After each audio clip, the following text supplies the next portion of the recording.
And we are live. This is Dark Journalist. Oh, what a fantastic crowd we have out there in the Ideas Room already tonight. Of course, tonight I am joined for this special report by the lovely Olivia. Hi, everybody. And Olivia, you know, February made me shiver with every paper I'd deliver. Bad news on the doorstep. I couldn't take one more step. There has been some unusually bad news in February for people associated with the Epstein files. Yes, indeed. But not all, and not quite in the way that you think. As a matter of fact, the big story of the Epstein files release may be far, far different than anyone has postulated. I'm going to present bombshell evidence tonight that what's behind this is what is in the core of our Hot Zone series, which is that the Epstein files and the presence of Ghislaine Maxwell and all of these scientists in the course of this 20-year saga is all related directly to ruins of Atlantis in the hot zone area between Bimini, the coast of Florida, Bahamas, Cuba, and the Yucatan Peninsula.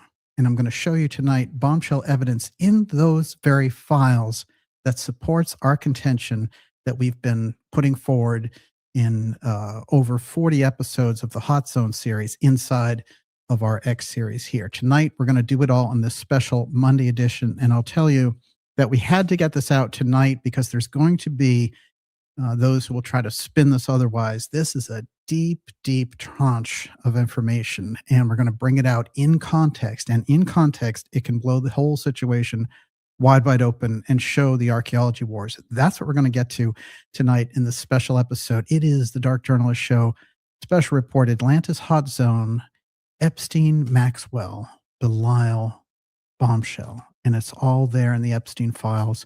Cuba, Bimini, and of course, the readings of the sleeping prophet, Edgar Cayce, which is at the root of so much of the search there in the hot zone area for the ruins of Atlantis Poseidia, which he said the first pieces of actually raised up in 1968, 1969. And that's when they found the Bimini Wall right there off the coast of Bimini. We're going to get into why that location is so special and exactly what he was getting at with the reemergence of our consciousness of an earlier time period. But how does that play into the geopolitics? We're also going to take your questions in the second half of tonight's program. This special report will go about an hour and a half with you. And in the last half hour, we'll take questions. Before I go any further, Miss Olivia, what do you got? Educated Mom says, this is a treat to have DJ on a Monday. And Audra Warless says, had to inform my teenagers that tonight will be a Dark Journalist night, just like Fridays, meaning they are welcome to join me in watching, but not to disturb me with meaningless chatter. Yes, no meaningless chatter, of course. So that's 3/4 of social media. We have, you know, in these episodes in the Hot Zone, we've really built up an education, which is a wonderful thing about the Ideas Room. We remember we started off the year actually talking about these different podcasts and things that were just outright ripping off our Hot Zone episodes and, you know, parading around with the information like it was something new that they discovered when we've been putting out these episodes over the course of a decade. And the information is so new about the Hot Zone. And I'll tell you, based on the deep research involved that I've done with it, you see, I've incorporated and credited all of the different sources that are involved. And those sources go from Ernest Hemingway to John Lennon to Edgar Cayce, Uri Geller. I mean, there's so many interesting intersecting forces there. And a story like this cannot become the bandied plaything of the podcast Pop Click world, which when I've been doing the research on it is heavily, heavily funded and not there to give you the truth, but to give you, you know, some entertainment, give you a show and bilk their followers and all the rest of it. And that's a whole kind of nasty battle that I left behind in corporate media a long time ago. What I'm trying to do is, with dark journalism, it's different than how the independent media has turned out. The independent media now has just become a second version of the corporate media because they moved in there. As soon as COVID hit, they were like, you know, we'll take the whole Zoom craze and we'll push it into this whole thing. So I won't get off on that tangent tonight. I just want to say this for the record, that it's very important that we get the lineage right when it comes to this type of information. This is a very important area of expertise that's required. One, to the sources cited are very important. There's a stream, there's a network that carries over decades. And what we're doing by bringing it forward is opening up a huge chapter in how those archaeological ruins in that ancient past influenced the geopolitics.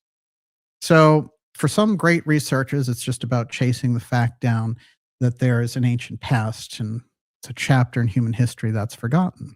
And I've learned so much from those people. For some other people, there's a whole thing about what's going on with the deep state and, everything that's going on there. And of course, we've done so many shows on the geopolitics and the UFO file in relation to that. The crisscross, the crucial crisscross, is how those archaeological ruins and the war over humanity's past influences the circle of geopolitics and what groups are involved and how it represents, when we get into these areas with people like Jeffrey Epstein, who we don't need to examine in terms of his influence with intelligence agencies to get to understand. What we need to do, the impenetrable part there, I think some other people have done really excellent research on Epstein, like Whitney Webb, or I could name a half dozen people. And I think they've all done a fine job. The thing that I'm after is different. I'm after what they were putting forward, why all the efforts were aimed around science and archaeology. And we get into that. We run into these exciting discoveries, the TKOs, and we have them tonight, that just are mind-blowing. And originally, when I did the CRAZE in the Hot Zone documentary, now we did a docuseries. We've done 40 some odd episodes, as I mentioned, but we also did a full production, docuseries production in 2024, the CRAZE in the Hot Zone. It's a 2-hour presentation, and it includes all of these different factors, including Epstein and Maxwell and Janet Atlantis and all these different factors.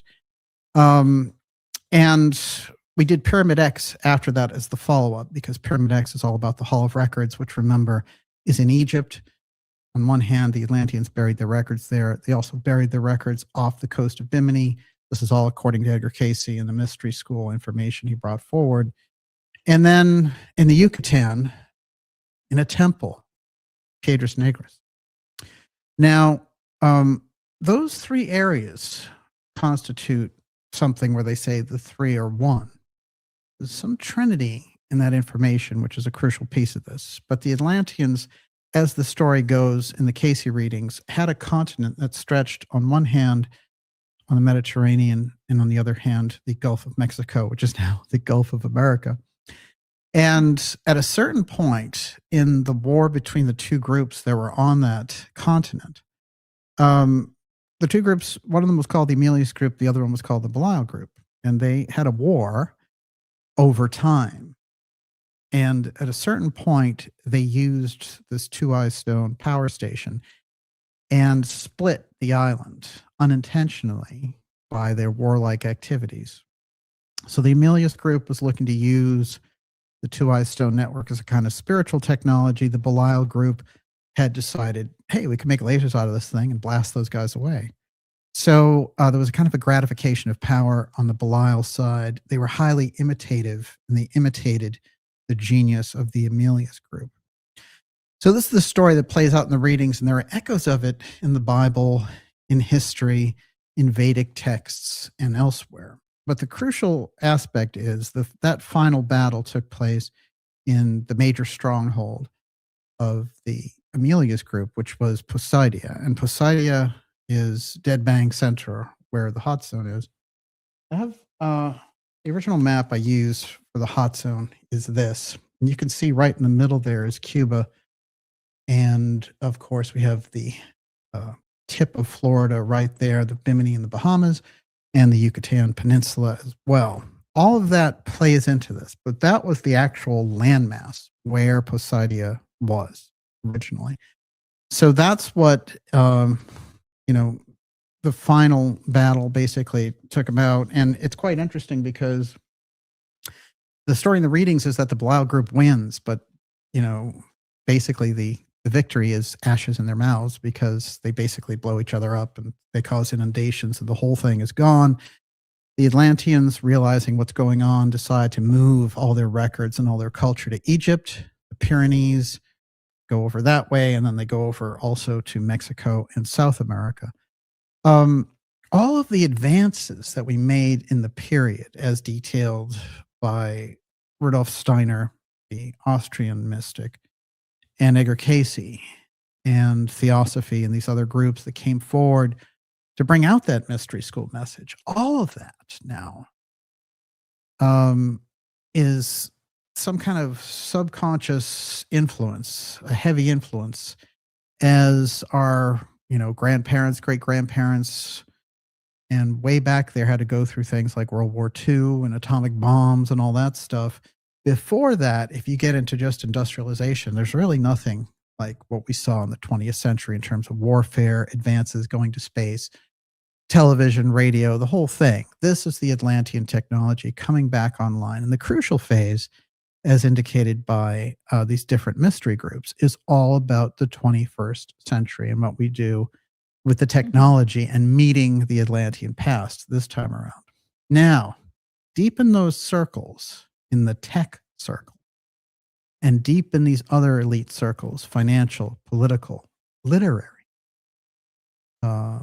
the arts, entertainment, there are networks that are very, very familiar with the story, and they are very hell-bent in two different directions on getting their hands back on what the cause of all the Atlantis technology was all about, and also the sacred object magic that the Atlanteans had. That's all in there.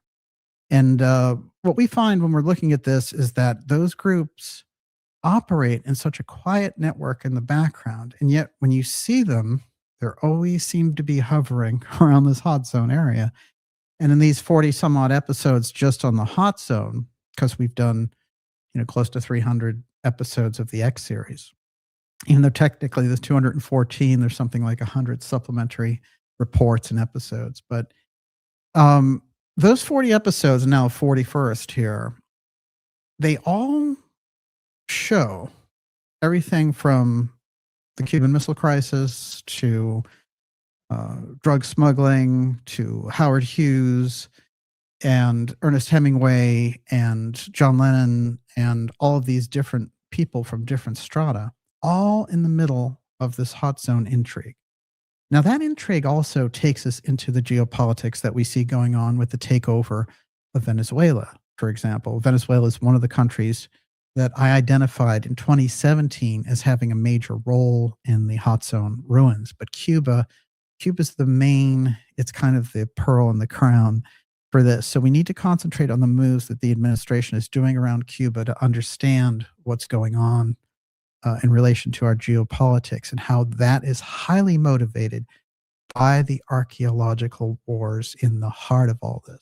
So tonight, what I'm going to do is directly from the Epstein files, validate what we've been putting forward to you in the X series for the hot zone. And it's going to validate that these groups on the inside, the elite groups in tech, finance, and politics, are engaged in a search for Atlantean ruins for their own power and for their own prestige and for their own reconnection with a force called Belial. And this Belial group is the same group that's at the heart of the Epstein eugenics style experiments and the ones he funded over here at Harvard with hefty, hefty paychecks. It's funny because when you read a lot about the Epstein stuff, you're going to see stories with people saying, wow, he wanted this type of girl for this type of thing. And, he had these massage parties and, these celebrities all had sex and he filmed it and all this stuff.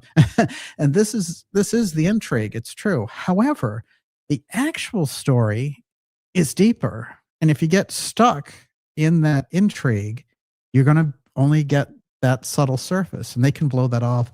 They can throw a few of their people to the wolves into the crowd and say, oh yeah, this guy, they could take like a Lex Wexner or somebody like that. And I think they will. So they'll take some of these people and just throw them out there. And then they'll be like, oh, wow. In a very Watergate style, they'll have a kind of a false sense of justice out of it. But what's actually going on when you have some of the highest and brightest scientists in the world working with this bizarre group that is incorporating sex blackmail, financial money laundering, drug running, all these different things right in the heart of their operations. It goes deeper, you see, than just Orgy Island and that kind of thing. I mean, that's an intrigue and a disturbance all of its own, no question about it. And yet, we all seem to kind of understand and know that part. This other part, the Atlantis part, no.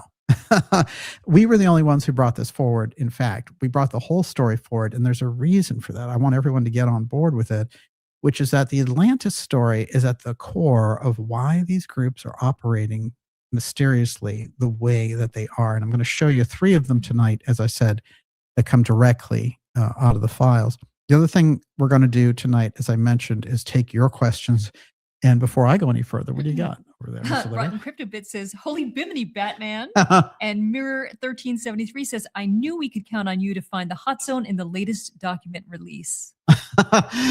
Well, it's interesting because, look, the hot zone includes JFK, right? JFK, and he spent all of this time and energy with the widow of Hemingway trying to get the important documents out of Cuba that Ernest Hemingway had in there. But it was information in a vault. Now, inside a document that came out in 2015, there is the Attorney General of the United States, Robert F. Kennedy. There's Ed Lansdale, who's the liaison, the kind of CIA operator, Air Force. It just, the guy that we send in when we need a coup done. Lansdale is the man. And there's the CIA director. And they're all talking about a national security incident that they need to stage inside of Hemingway's villa there in Cuba. Now, Hemingway is out. The revolution has happened and he's gone. So the question remains, Cuba, Hemingway, why? Why do they need it? Now, when they went to all these different Kennedy historians, who some were even alive who still knew him, they were all like, we don't know anything about that. Why would they do it inside of Hemingway's villa? Well, the only record that we have is that Mary Hemingway, who was the widow of Ernest Hemingway, who very unceremoniously shot himself. And the story is still strange because at the end of his life, he feels he's being tracked by this intelligence network. And in fact, we know that the FBI was tracking him up until the night before his suicide with a shotgun. Now, if we want to take the official story on that, we can go with it. But it's going to happen again 2 decades later with his brother Les. And Les is deep, deep in the Atlantis hot zone. So let's go back and bring it up through and find out where this Atlantis network comes from in the first place and how there are 2 groups operating trying to find those ruins. Everyone, you're watching the Dark Journalist show. This is important, a very special report, Dark Journalist Atlantis HotZone Epstein Belial Bombshell. And there's this all about the secret expedition. And we're going to take your questions, as I mentioned. I also want to remind you, if you're new to the program, to go to darkjournalist.com and sign up for our newsletter. That's a free newsletter, and it keeps us in touch through all the vicissitudes of censorship that we experience. But I will say this, that people seem to get the most information out of the newsletter than any of the social networks. And I like all of the social networks. I'll use them as many as I can, mostly Twitter, X, and YouTube, Facebook, things, of that line nature. We do some things. We run some special things on Rumble, but the truth is that in terms of a video network, you really, you want to put as much on one platform as you possibly can. So to get around all the intense censorship that takes place, though, and I have people who send me search results, and it's like, they search for Dark Journalists and they give them a row of 20 things before they get to me, who has over 100 million views and, something like 600 videos out there. It's very strange, but I've been experiencing that for a long time. You get around it all by signing up for the newsletter. And the only thing there is you'll get it about once a week. It'll let you know about the incredible episodes that we have coming up for you. And as well as guests, interviews that'll blow your mind, including one coming up later in February, we just did a great episode with Dr. Joseph Farrell. And we have part 2 of that coming out as well. And some very exciting stuff that is coming up for you. It's all in the newsletter. So stand up and be counted and make sure you go to darkjournalist.com. Okay, Miss Olivia, before I go off, and I'm going to go off. Okay, good. Jacqueline Diamond says, wow, glad to catch this. 2 shows in 1 week is fantastic, in my opinion. Best historical researcher of the UFO/ancient technology sector, bar none. You will find truth here you won't learn anywhere else. Oh, I really appreciate it. Well, after that buildup, this better be good, right? Exactly. No, I appreciate it. And I'll tell you that, what I'm finding more and more over the years is that I have a lot in common with the people in the ideas room. We're interested in the same things and in the field of independent media, which is so saturated. And, because I was here in independent media before the podcast money machine moved in, and I mean hundreds of millions of dollars. Okay. Like, I've investigated it, real money. Okay. Billionaires pouring money in. And, so, I understand how the independent lines were growing before they became incredibly distorted by this thing, which is just the corporate media coming in. And what they're doing is they're rehashing and reselling the deeper ideas to you, but with just a frill surface version, pop click headlines. You've all seen that thumbnail with the guy with the mouth open, I'm so sick of that. and the alien head and all the rest. So my goal here is to deliver the potent information to you that you can use in researching these deep topics and removing the sensationalism as best I can. Some of the information is just naturally sensational, but I won't sensationalize it for that type of effect. Okay. I want to say that a picture says 1,000 words. Would you agree? Yes. Let's look at a couple here. First of all, tell me, who are we looking at here? Elaine and Jeffrey and the Pope. Exactly. Very interesting shot around the year 2000. The Pope had just taken a trip to Cuba under very interesting circumstances to meet with Fidel Castro, and he was the first Pope, of course, Pope John, to visit Cuba, the island of Cuba, that imprisoned island at the time, as John Kennedy said. Well, it's interesting. There's a very interesting lead-in to all this, which is there's a researcher that I've identified who was working as far back as 1969 in Cuba. And she was originally under the control of the Soviet Union, and she defected and went to Canada. But she was an oceanographer and an engineer. Her name was Polina Zalitsky. She is the one who, in the year 2000, finds the ruins off the western tip of Cuba, and that is the ruins of a massive metropolis, as she called it. And the way it had worked out was after she had defected, and, she had these KGB minders and things when she first went in to Cuba from Ukraine. And but somehow or another, she started this company in Canada, which was all about surveying the ocean floor. It was one of her expertise. And Castro decided, you know what? I want this company in Canada. I want them to do underwater investigations off the coasts of Cuba. And the official explanation was all about Spanish galleons. And Spanish galleons, of course, this weird code word for ruins, because if you want to just talk about Spanish galleons, it's very easy. But if you're really looking at ruins and the stuff is secret and only a small group of people know about it, you're going to just pass it off as, hey, we're looking for treasure, pirate treasure, Cortez's gold, the whole bit. So she takes the gig and she finds some rather remarkable things. While she's just around Cuba, she goes to these caves, and the caves tell of this astronomical event that took place about 20,000 BC. And it looks like they're really, doing it for their life there. And, they're putting these up as a message for the ages, saying, don't end up like us, remember what took place here.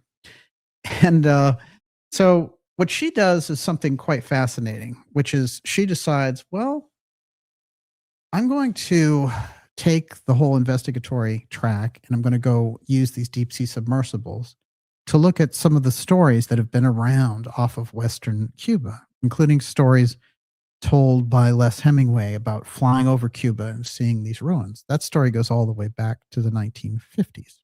Now, we're talking about underwater ruins, so let's talk about the implications for a moment. When you get underwater ruins in that area, you're talking about a whole different view of civilization, because that area, the water has been submerged for, has submerged the area over 12,000 years ago. So, we know there was a large scale rise of the oceans and land masses got inundated, but something of that nature would be, completely off the charts. You'd have to rewrite everything about history, in fact, but the story goes even deeper. So, while she's there, she's spending a lot of time in that western tip, and she's using these deep sea submersibles, and they're starting to get that look of metropolis and pyramids and buildings. I'm going to show some of the images as we get along here later in the evening. And I've showed them on the program before, but they take on an extra meaning with the records, as I'm going to reveal here tonight. And we're going to get to all of it. We're going to make the time to do it. And it's 3 people that are involved in that Epstein tranche of emails. That's really going to give us the history here. That is what Polina Zalitsky found. This is her using the sonar imaging, and this is just one part of it. And when she's in interviews in that period of time, she will say, well, it had hieroglyphs on it. And they'll say, oh, like Egyptian hieroglyphs? And she's something like the Mayan hieroglyphs. This is basically an extension, like a gigantic extension of the Mayan civilization out there in the middle of the ocean, underwater, off Cuba. All right. It doesn't have, there's no historical precedent at all. So what do you do with a story like that? Well, originally, since the story came out of Cuba, it gets around. The New York Times, Washington Post, everyone's even picking up on it, like, oh, this wild find off Cuba. But little by little, the first thing that happens is the Cuban Navy gets rid of Zalitsky, and they kind of do it very unceremoniously and with a certain amount of aggression. At a certain point, I think they realize that she knows too much about it, and she ends up in a Mexican prison under false pretenses. And that scares her off enough to just go back to Canada and forget about the story, even though she was at the heart of the largest archaeological find that, of at least the last couple hundred years. Now, what takes place there is quite fascinating, because archaeology originally showing an interest in this, there's National Geographic and all the rest of it, but eventually they get away from it. They dump the story, and they're so happy when Polina goes away.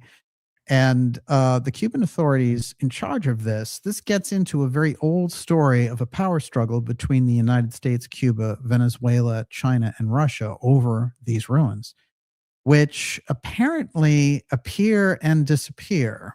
And I think a lot of that has to do with weather conditions, water conditions, ocean currents, and that real fix on the hot zone as more and more radar and sonar radar came on board. We started to know exactly what was happening.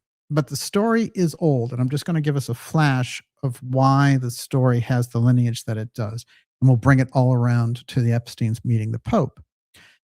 So if you go back there far enough, you're going to find that the Sleeping Prophet in the late 1920s is predicting that Atlantis will rise, and it will rise again in the 21st century, but the first signs of it will happen in 1968 and 69 off of Bimini. And he also foresees in this that it is going to be associated with large-scale ruins in the original Poseidian temple. Now, one of the families that the cases are very close to are the Hemingways, and they spend all this time together. And, the Casey sons go to spend months at a time with the Hemingways in Oak Park and all the rest. And through this back and forth, the mother gets all these readings. And Ernest's mother is an artist, and she's getting these readings from Edgar Casey, and she decides to get readings for Ernest. And Ernest is struck by the mention of Bimini in these readings. And he takes up his residence at Bimini. Now, everyone assumes it's because of the great fishing and all the rest, and I'm sure that had something to do with it. But there's something else. There's more than meets the eye in that story. And Ernest Hemingway is back there spending all this time with the Caseys, and then suddenly, boom, he's in Bimini, which is exactly where Casey says the ruins are. And he spends all this time going back and forth in a scientific boat that's rigged with all this different science equipment to probe the ocean floor. And he's going back and forth between Bimini and Cuba, back and forth. And he spends all this time, and whenever he's asked about it, it's just before the real wartime is going on, and he says, I'm looking for German U-boats, which were supposed to be probing our defenses. The only problem with that solution is that Ernest's boat isn't equipped with any weapons. So, if he ran across a German U-boat, he'd be in big trouble. So the story goes here that Hemingway shares some of this with his brother, Les, who becomes obsessed with the readings of Edgar Cayce on Atlantis. Now, what will be discovered off of the coast of Bimini is the Bimini Wall. That will happen, but it will happen after Ernest Hemingway. But apparently, the aspect that Hemingway is associated with is all about the ruins between here and Cuba. That's the aspect that he is working on in particular. And Cayce, as I mentioned, talked about that whole region being the site of a war between the Atlanteans in that period. That is Lester Hemingway pointing to where Atlantis will rise, and he calls it New Atlantis. He buys a lot in the ocean, and he goes to set up his own country, etc. So there's a whole intrigue there that takes place, and he'll show up in different documentaries in the 1970s talking about how Bimini has a healing well and how the natives have seen all these strange hieroglyphs and things of this nature. So the Hemingway family, deep, deep, deep in that. The information that the Kennedy administration was trying to extract from the Cuban government through the villa of Ernest Hemingway in Cuba is all related to this search that Hemingway was doing between Bimini and Cuba. That's why it was going to become a national security incident, because it was that important for them to get their hands on it. And in fact, you'll find the largest library of Ernest Hemingway materials at the JFK Library here in Boston, which is odd because there isn't even an Ernest Hemingway museum that has more materials than the JFK Library. What is the symbiosis there that's going on? No historian's been able to talk about it.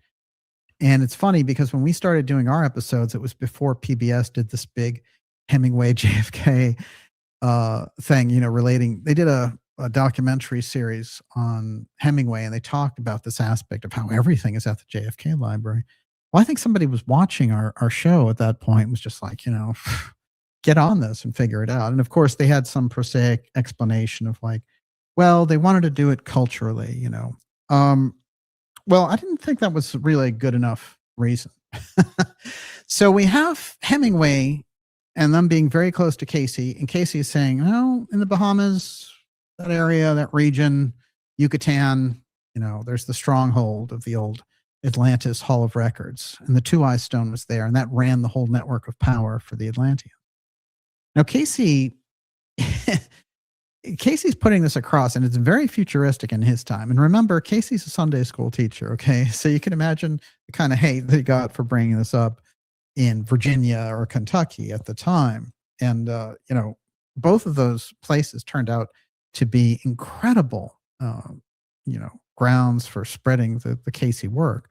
You can imagine in the 1920s in the South how things like Atlantis or reincarnation, things like that would come up, especially for a Sunday school teacher. So Cayce, we have to remember, is bringing this forward at great risk to himself. He's not making any money off of it. He's barely getting by, doing readings for people and giving them, different types of diagnosis for things like arthritis and all the rest of it. As a matter of fact, the majority of the early Cayce readings are all medical, because he wanted to do something to help people and he had this gift, and it translated as somebody who could become basically a kind of medical medium. But as that grew, as time passed, the readings started to get broader and started to talk about this retrocognitive view of the past. And that's where the Atlantis information came in. And that's where Hemingway's mother got so intrigued with Edgar Cayce. Now, let's bring that all around. So we've got the Cayce connection with the Hemingways. Then we start to hear about all kinds of things in the 60s and 70s about Atlantis and Atlantis Rising. And Edgar Cayce on Atlantis gets released. Now, that's 25 years after his death. His son, Edgar Evans Cayce, he writes the book.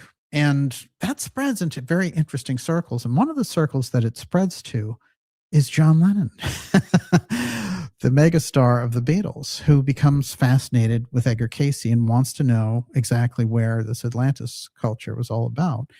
And Lennon actually goes on an expedition to Egypt in the late 70s when he's on this famous 5-year layoff from the music business. And he will go into Egypt, and he will join an expedition looking for the Hall of Records in Egypt, and that is under the Sphinx. And if we're to consult his girlfriend, May Pang, in that period, this photographer who, before he got back together with Yoko there, she was saying, oh, he would not go anywhere without the Edgar Cayce on Atlantis book. He took it everywhere. He even took it into the men's room with him.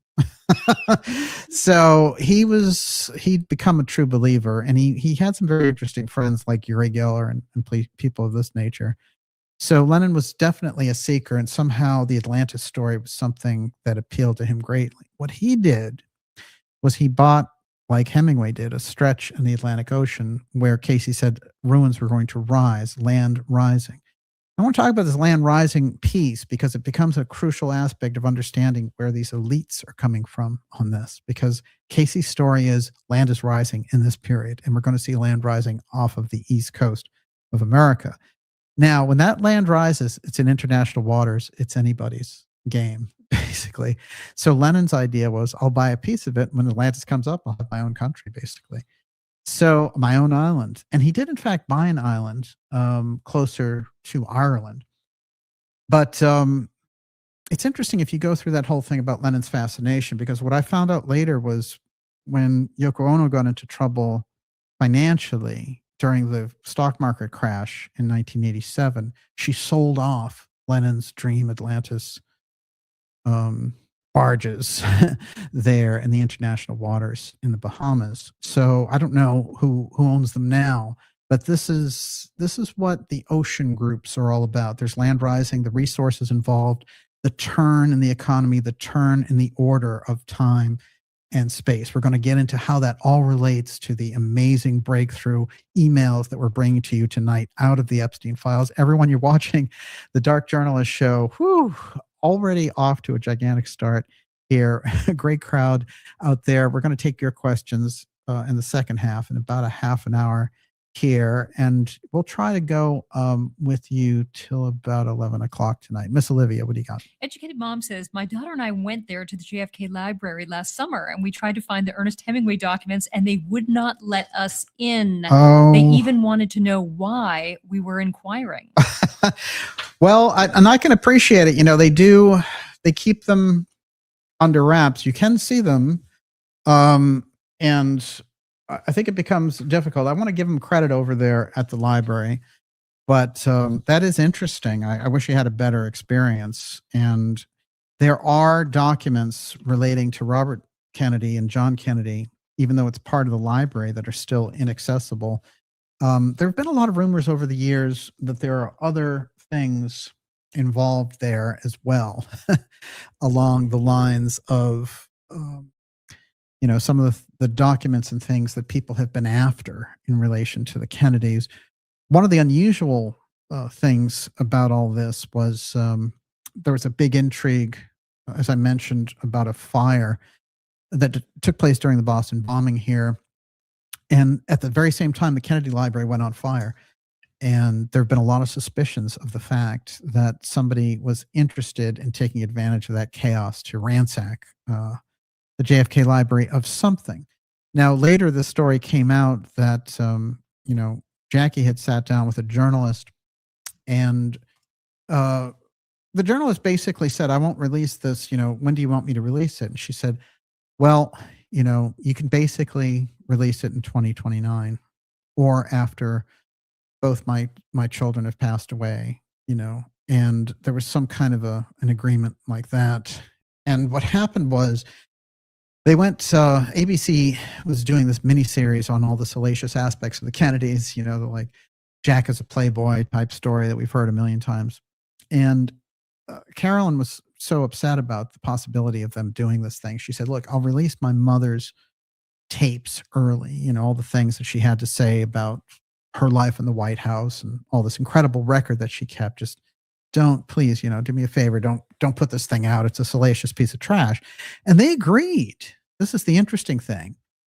So during that process, there was somebody who was translating the tapes who thought all this information was going to come out, and she leaked to a magazine and a newspaper in the UK what was in some of the transcripts that she was transcribing.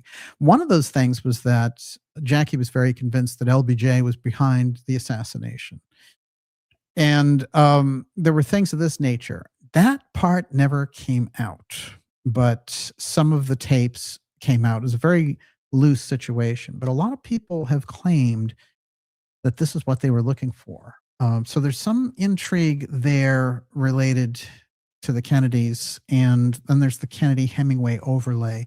And people in history and historians, when they look at that, they don't understand it. The Hot Zone information explains it, and it explains it in context, and it's incontrovertible in this sense that clearly Hemingway was engaged in some kind of covert research program about Atlantis. 1, 2, somehow through Mary Hemingway and her communicating with JFK, he learned of the nature and the importance of it. But 3, there's also hints that Kennedy and Hemingway were part of an intelligence network from the get-go, from an early period there. And there are mysterious things like letters back and forth that aren't answered in history. There's a record of JFK writing to Hemingway, for example, and saying, where did you get this famous quote from?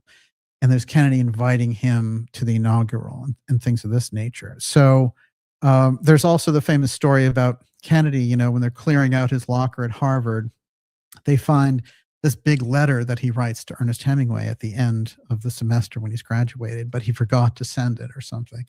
So there's a lot there around the JFK intelligence line. Now, the thing is, JFK used something called human intelligence, and that's where he would use people to communicate messages to get around different things like congressional staffers or State Department, the CIA, whatever. And he will use that at the height of the Cuban Missile Crisis.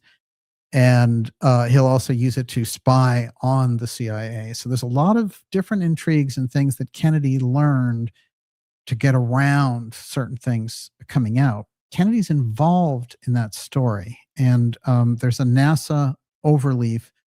And I won't really bring that in too much here, but the Gordon Cooper NASA piece in the Hot Zone, where he just has Gordon Cooper going up there sitting over the Hot Zone and looking down and making coordinates. I believe the coordinates that he was making were based on these ancient ruins, and that shows how important they were. Okay, now, a tale of 3 men. Tale of 3 men, Miss Olivia. Well, here's the deal. In the Epstein files, I should preface this by saying one of the biggest breaks I got in the Hot Zone research was directly related to the testimony by Virginia Giuffre against Prince Andrew. And it was in reading those transcripts of that court case that I started to notice something very unusual, that when she was talking about some of the people they were targeting, the high-end scientists that Epstein and Maxwell were targeting to get into their network and to get compromising material on, the compromat, as it were. One of the names that struck me as very unusual was Alexandra Cousteau. Alexandra Cousteau was the granddaughter of Jacques Cousteau, who was the expert on Atlantis and the ultimate expert on the undersea world. The whole undersea world of Jacques Cousteau is 60s, 70s, 80s phenomena. And he is, bar none, the guy who knew about the different things going on underwater. Now, it struck me that because of their obsession with Atlantis, they would need all of the info that Jacques Cousteau had transferred down to Alexandra. And how do you get that?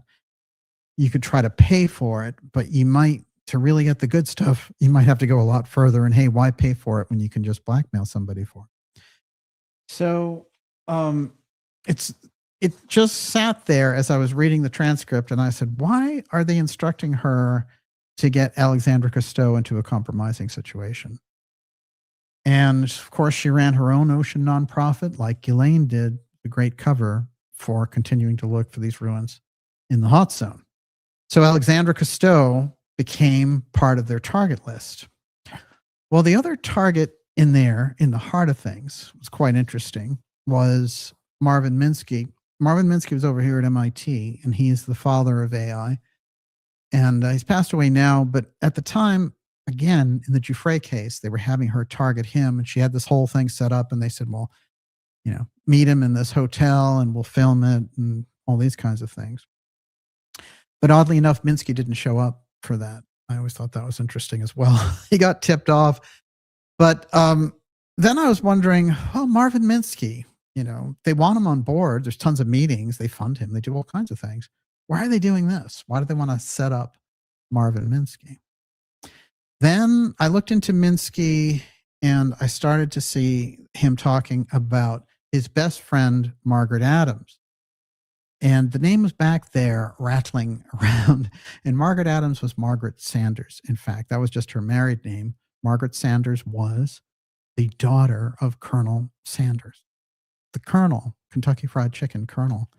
And with all of the money she inherited from the Colonel, she had the biggest project for finding Atlantis. She was part of the Casey Foundation. Again, there's that Hemingway Casey. That's how you tracked Minsky. Yeah. Okay. Marvin Wow, Minsky. I always wondered how you found out about the Colonel. Well, it's really interesting too, because if you look at Margaret Sanders, she's involved directly through her son, Trig Adams, in finding the Bimini Wall.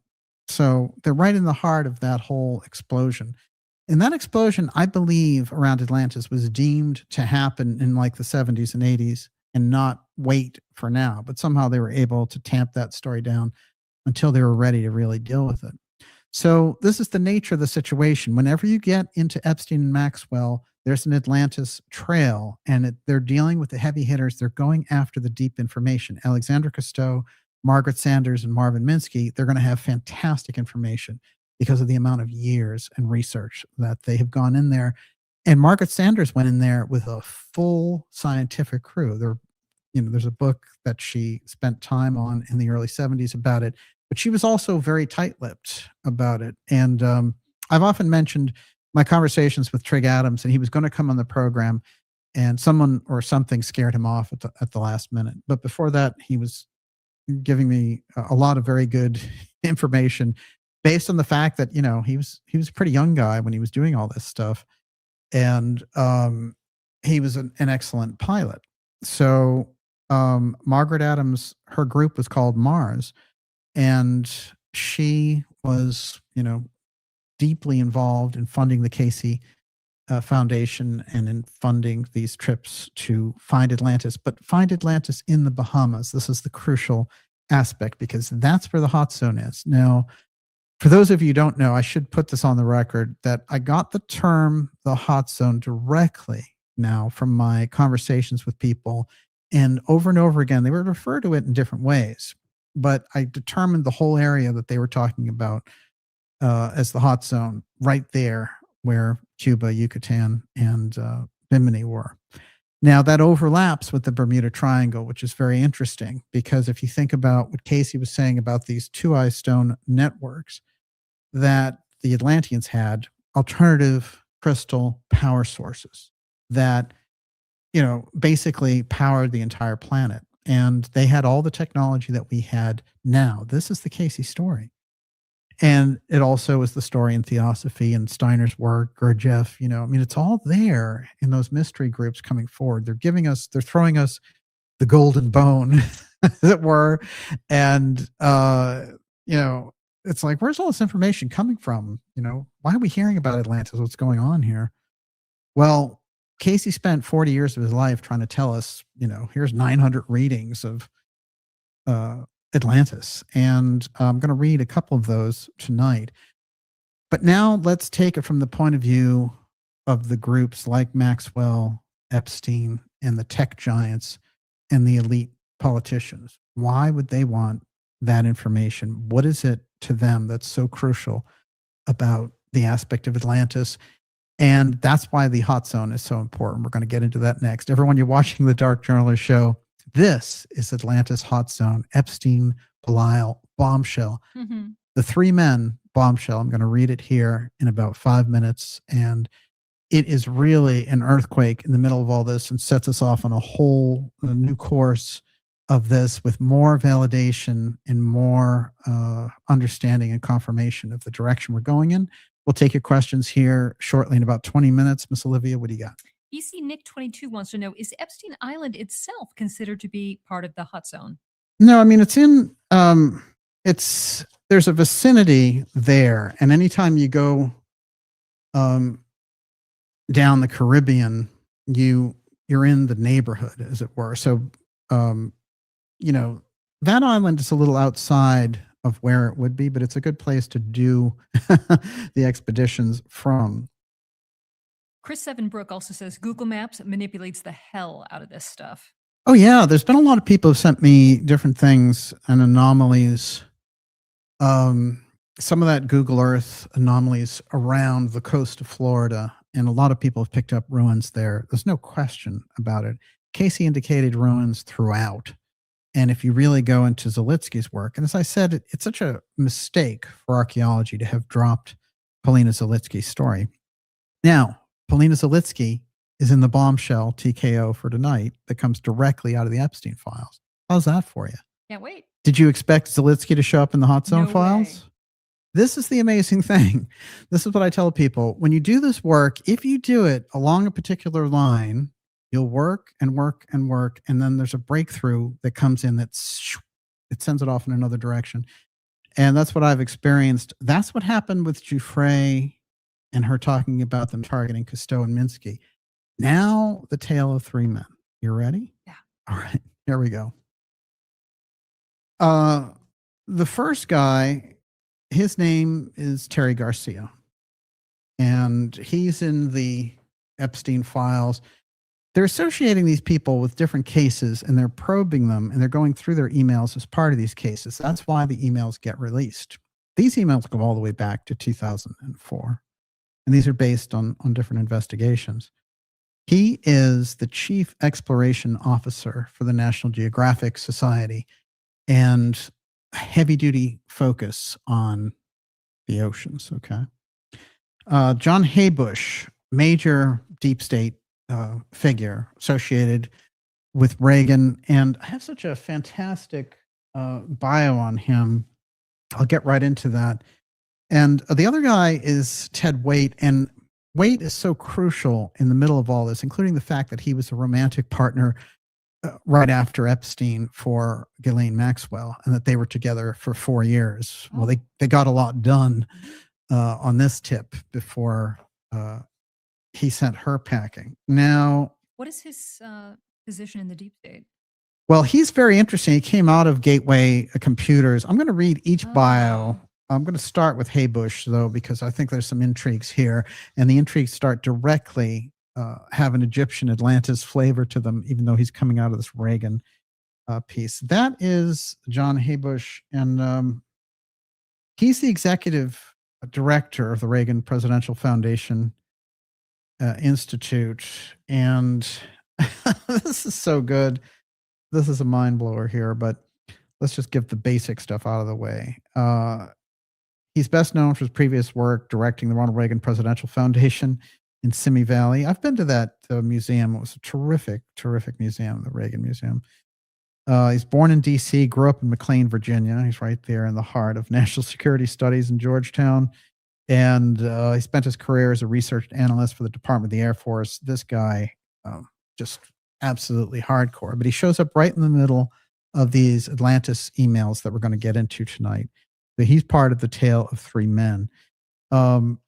He's also part of the Office of Operational Test and Evaluation, and that is the Defense Authorization Bill. The idea was to create an independent office within the Pentagon that would act as a testing watchdog. Despite good work over the year, it became part of the cover-up of poorly designed weapons systems. So that thing that he was working with got a very bad reputation. But I found this to be loosely associated with Star Wars and also missile defense systems in general. He, he had a very tight association with the Reagan administration. He was in there for all 8 years. And what he had to say was many people, including a larger contingent of active duty officers, played important roles in the military reform movement. And then it turns out that he becomes part of the staff of Elizabeth Dole, the wife of Bob Dole. And then he goes on when she heads the head of the Labor Department and then to the American Red Cross. He goes with her and becomes vice president of communications for the Red Cross. This guy is just moving through these different avenues of government. And his political resume runs long here. I can just say that he's a deep, deep player in GOP politics. Now, Haybush was hired in 1997 by Gateway Computers. Gateway Computers is what's going to connect all three men. So note Gateway. And it's a South Dakota-based computer and electronics manufacturer. As VP for Government Affairs, he created and headed the DC office. He was a registered lobbyist and so on and so forth. And then he went to Gateway's new headquarters in San Diego and became chief of staff, answering directly to company founder Ted Waite. He's another one of the three men.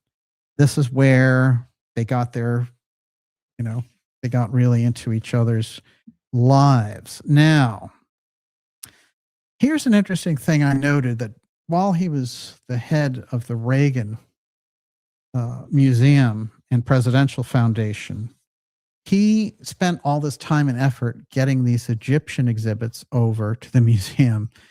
And some of them are really quite extraordinary, but they focus on underwater archaeology.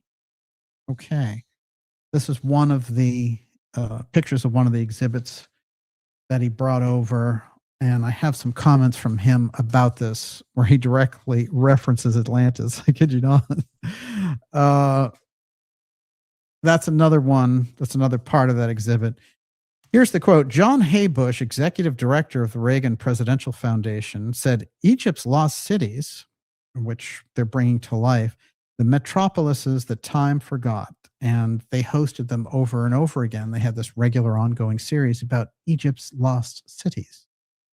Haybush, executive director, said, we're privileged to bring the rich story of these ancient cities in the time of the ancient pharaohs and so on.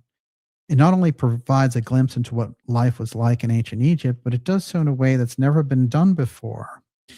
And then he talks about the pharaohs and Osiris. This guy obviously is well steeped in the mysticism of Egypt as we go.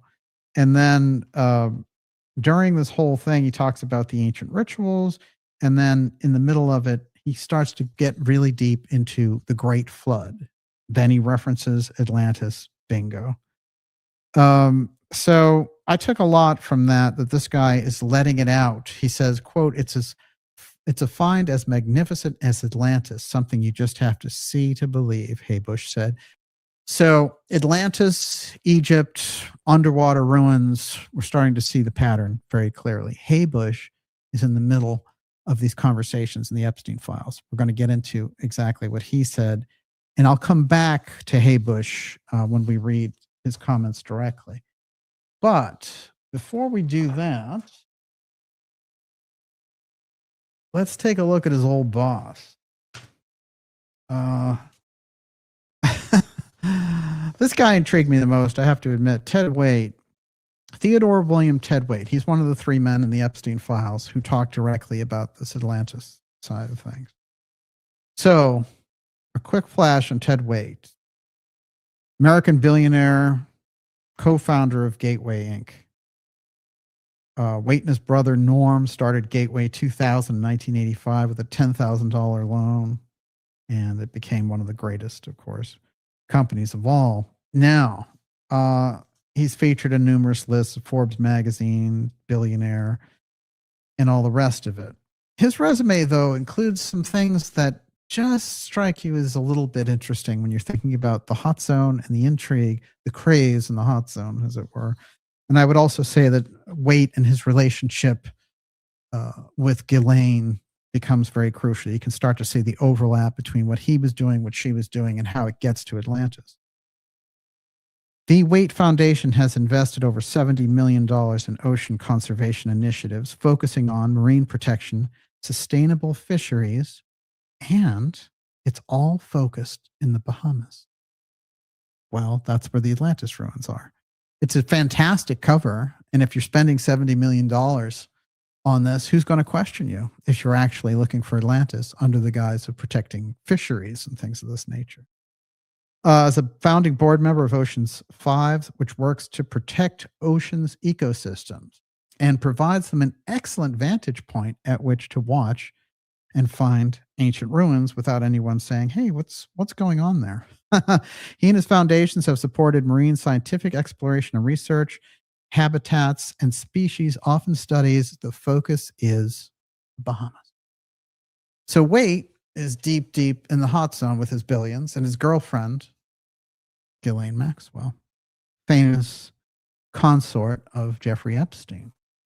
So we're looking at this pattern of oceans again, and she has a nonprofit venture, of course, associated with this. Alexandre Cousteau had a nonprofit venture associated with this.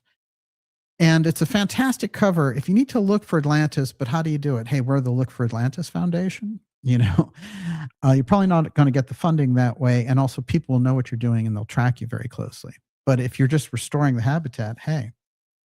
One of the interesting things is that he's on the board now of Salk.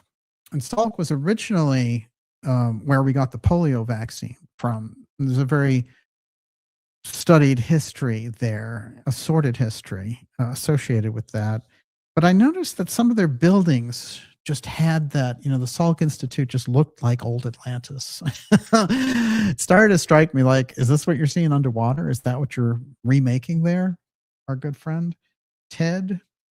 Ted Waite is the tech billionaire co-founder of Gateway Inc., who became Ms. Maxwell's boyfriend after she broke up with Mr. Epstein. Plan B, the yacht Ms. Maxwell helped him obtain and renovate, brought her to Croatia in the south of France. His check writing helped secure her place at conferences as they replaced benefit galas as the first tier social gatherings of the late aughts. That was essential to getting the Terramar project off the ground. Terramar, of course, famously her oceanography nonprofit. When he met Ms. Maxwell, Mr. Waite had a stingy, stringy, graying ponytail and wore drab suits. After she became his girlfriend, Mr. Waite shaved his head, started wearing tinted sunglasses, and became a virtual doppelganger for Jason Stratham. All right, so he's so cool now. He's like, all right, I've had enough. There was even a submarine put aboard Plan B that Ms. Maxwell knew how to pilot. And that's something. She became a deep-sea diving expert, which she said is how she discovered the human-made debris all over the ocean floor. 4 people remember Maxwell talking of journeying to the center of the Pacific Ocean in an attempt, she said, to find Amelia Earhart's plane. This is very strange, too, with the whole thing about the Trump administration releasing all these documents relating to the disappearance of Amelia Earhart. And the fact that it was Andrew Mellon who funded a lot of what Earhart was doing. It's quite fascinating to note that, like Lindbergh, Earhart was doing this archaeology from above because flight was fairly new. And the idea was, if we can have these people, and they had Lindbergh over the Yucatan looking for these different ruins and going over the hot zone, that they would get the big jump on getting that information. As you can see it from above, you get a much better perspective. The conviction of Mr. Epstein and the subsequent bad press for Ms. Maxwell wore on Mr. Waite, friends said. In 2010, they broke up, but Mr. Waite had donated at least $10 million to the Clinton Foundation. This helped Ms. Maxwell keep some access. In the world of the Clintons, she used connections and forged their summits to help with the 2012 start of the Terramar project. Of course, things only got worse for her from there.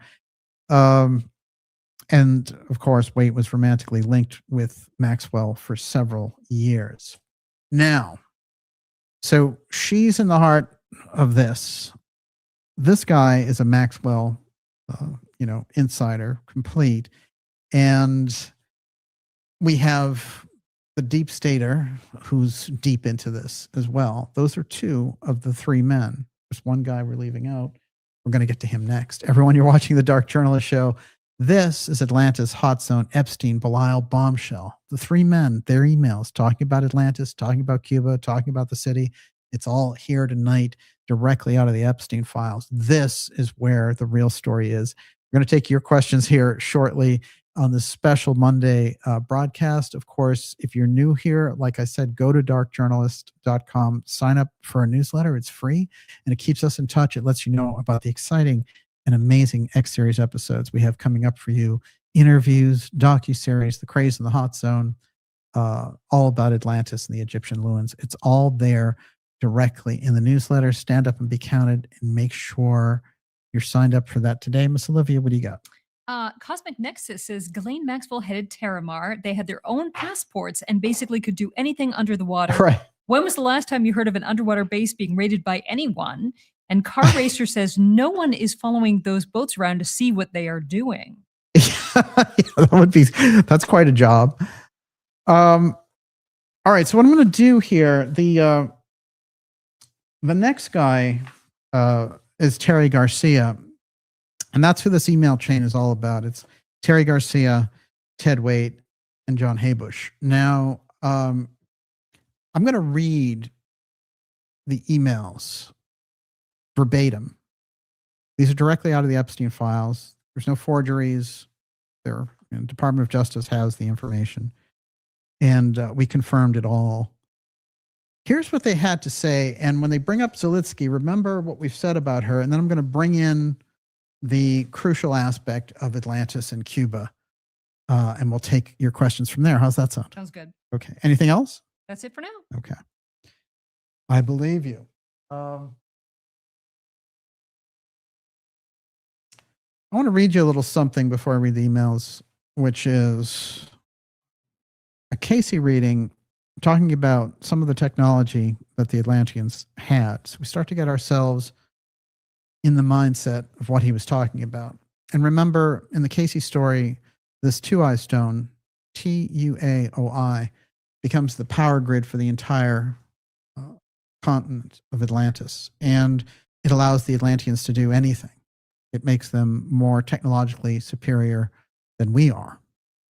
And at a certain point, that network pulls everything down, causes inundations, sets off volcanic eruptions, and God knows what else. Destroys the entire magnetic pole of the United States into, the current configuration that we get now.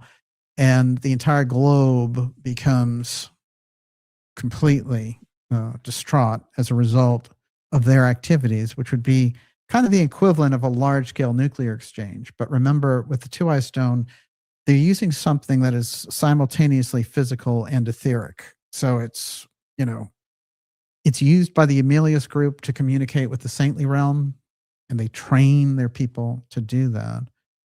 And the Belial group is using it basically to take over different land masses.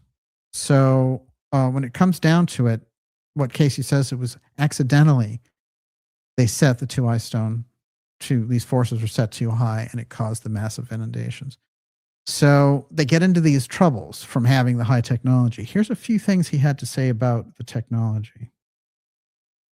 Quote, remember, there's nothing in the present that hasn't existed from the first. Only the form or the manner of it has been changed. Many of the elements then used as the art in its use have been lost, and we will see the reason why. And many things being rediscovered by those called scientists in the present, when in that day it was the common knowledge of the most illiterate, as would be termed in the present. So there was an incredible advanced mindset back there with the Atlanteans. There's no question about it.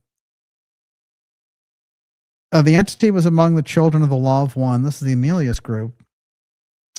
And was a mathematician and one who made preparations for those journeys through the air to the Pyrenees, later to those establishment of the activities in Egypt. The entity took residence, becoming associated with Ajax and Axtel, which are a couple of initiates in this period.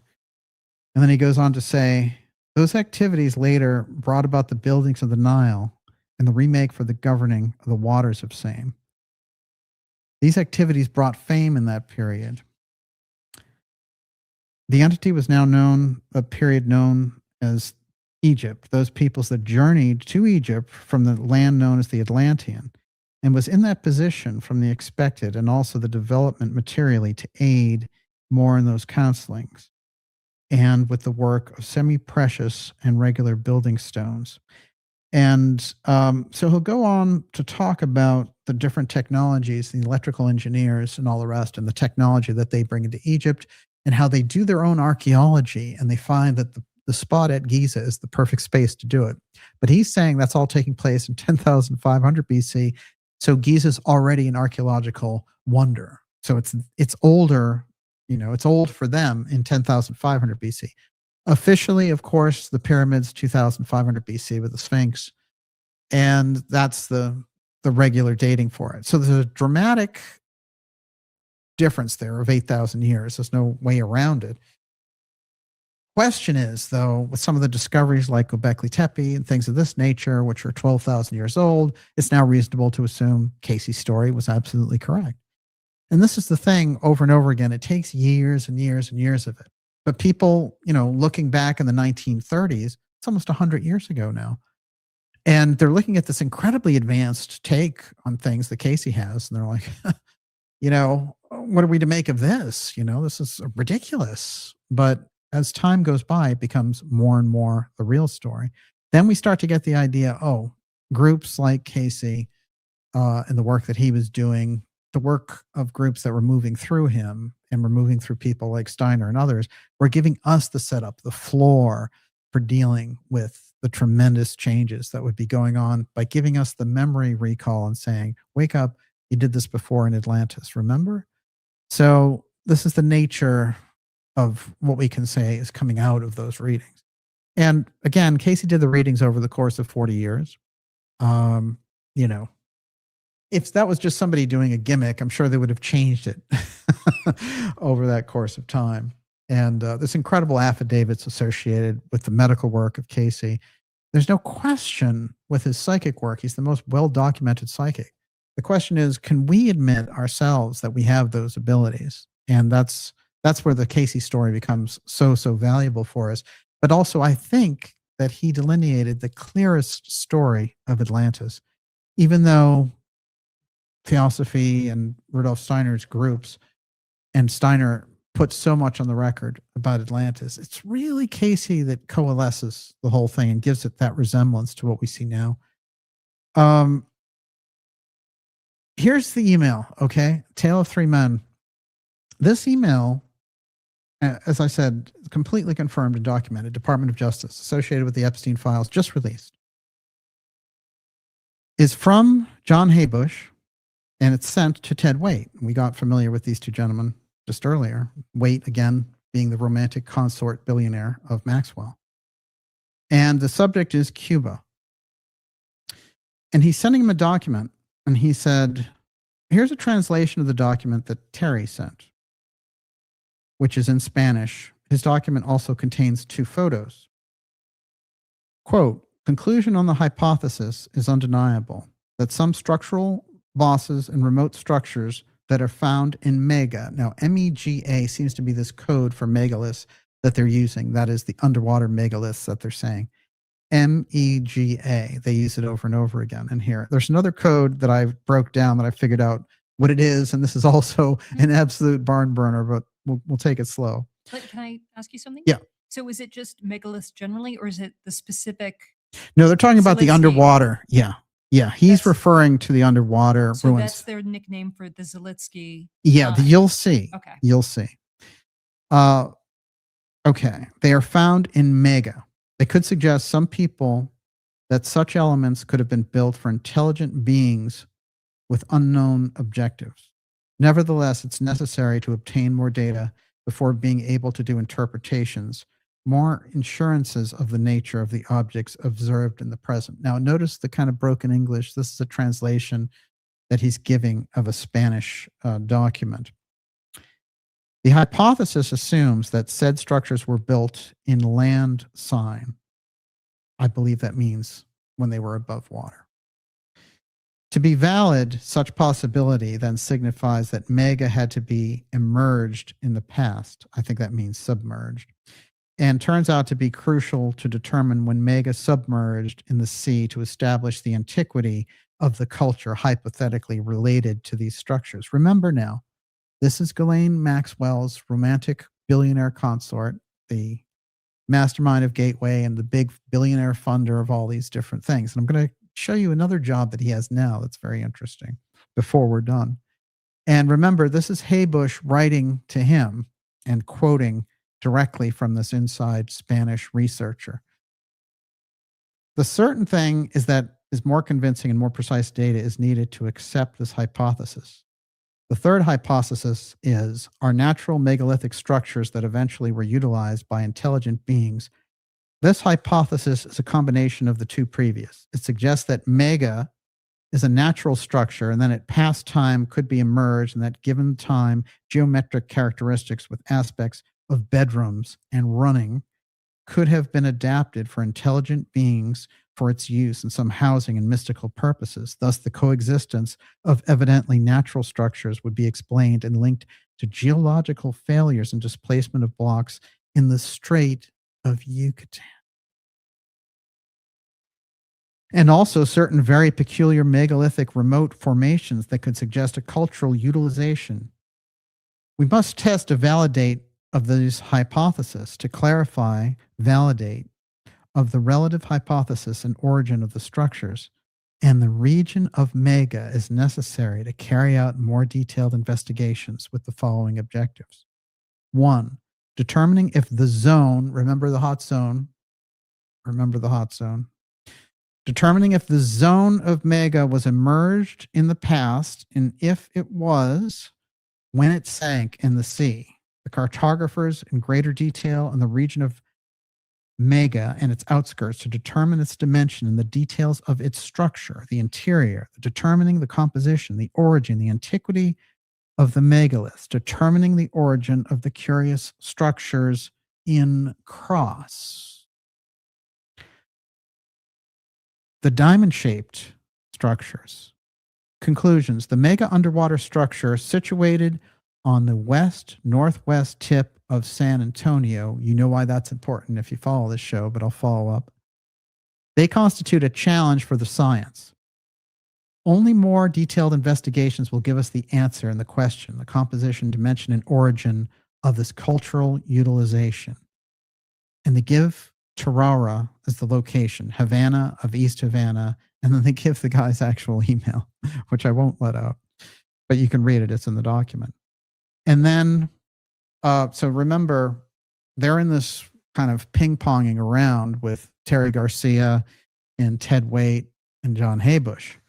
And so Garcia writes to Haybush and says, attaches the report of a Cuban geologist of the so-called mega site. 2 images from the site are included. They are poor quality, but clearly show a square stone object as well as something resembling a pyramid. Scale is impossible to determine from these images. Terry Garcia, Executive Vice President, National Geographic Society. So it's unmistakable. We've got the 3 of them here talking in the Epstein files about the Cuban Atlantis city off the western tip of Cuba. Now, let me, before I read the next one, Tale of 3 Men, give you a little bit of a clue about the western tip of Cuba. Now, Thomas Townsend Brown, who we cover very much on this program, and unfortunately, his name gets bandied about a lot without the really core information and foundations of information. So you see a lot of knockoffs of the T.T. Brown shows that we've done. But in any case, Thomas Townsend Brown, he was working in these very deep projects around anti-gravity. And very early on, he was sent into Cuba to do secret experiments. And actually, in 1930, when he sent there as a very young man, as a scientist, he gets there, and the first day he gets there is a massive earthquake, which I think they triggered off on purpose when he was there. And he gets on this yacht, the Caroline yacht, and he meets this billionaire who they send him to meet. And the billionaire says, I want to show you something. You know, you need to see this. And inside this glass case is the original copy of Alice in Wonderland, the famous book by Lewis Carroll. And he says, oh, fascinating. Are you keeping it in the glass? Like, you know, don't you ever get to open it and touch it? And he says, no, no, no. If the yacht ever goes down, the copy is saved. And in fact, this guy, the owner, billionaire owner of that yacht, who's giving T.T. Brown his secret assignment, he will go to the United States and show Calvin Coolidge, who was the president at the time, that original version of Alice in Wonderland. So there's certainly something extracurricular immediately, and it involves Cuba, the strange anti-gravity experiments, and Alice in Wonderland. We'll go on from there. T.T. Brown, what he tells his family all the time is he's spending all this time with his good friend who he went through the war with and everything, doing experiments, this top physicist named Robert Sarbarker. Sarbarker famously, we've reported on this show, confirmed that the UFO subject was higher. The UFO file was higher than the atomic bomb secrecy. And Sarbarker and Brown were the best of friends. And when I talked to T.T. Brown's daughter, you know, she told me very interesting things about Sarbarker. But one of the most crucial, I think, was that every year he would take off for 1 month and say, I'm going to San Antonio. I need to unwind and all the rest of it, and I'll be back. And they always thought he was going to San Antonio, Texas. They found out when he died that all those trips were related to San Antonio, Cuba.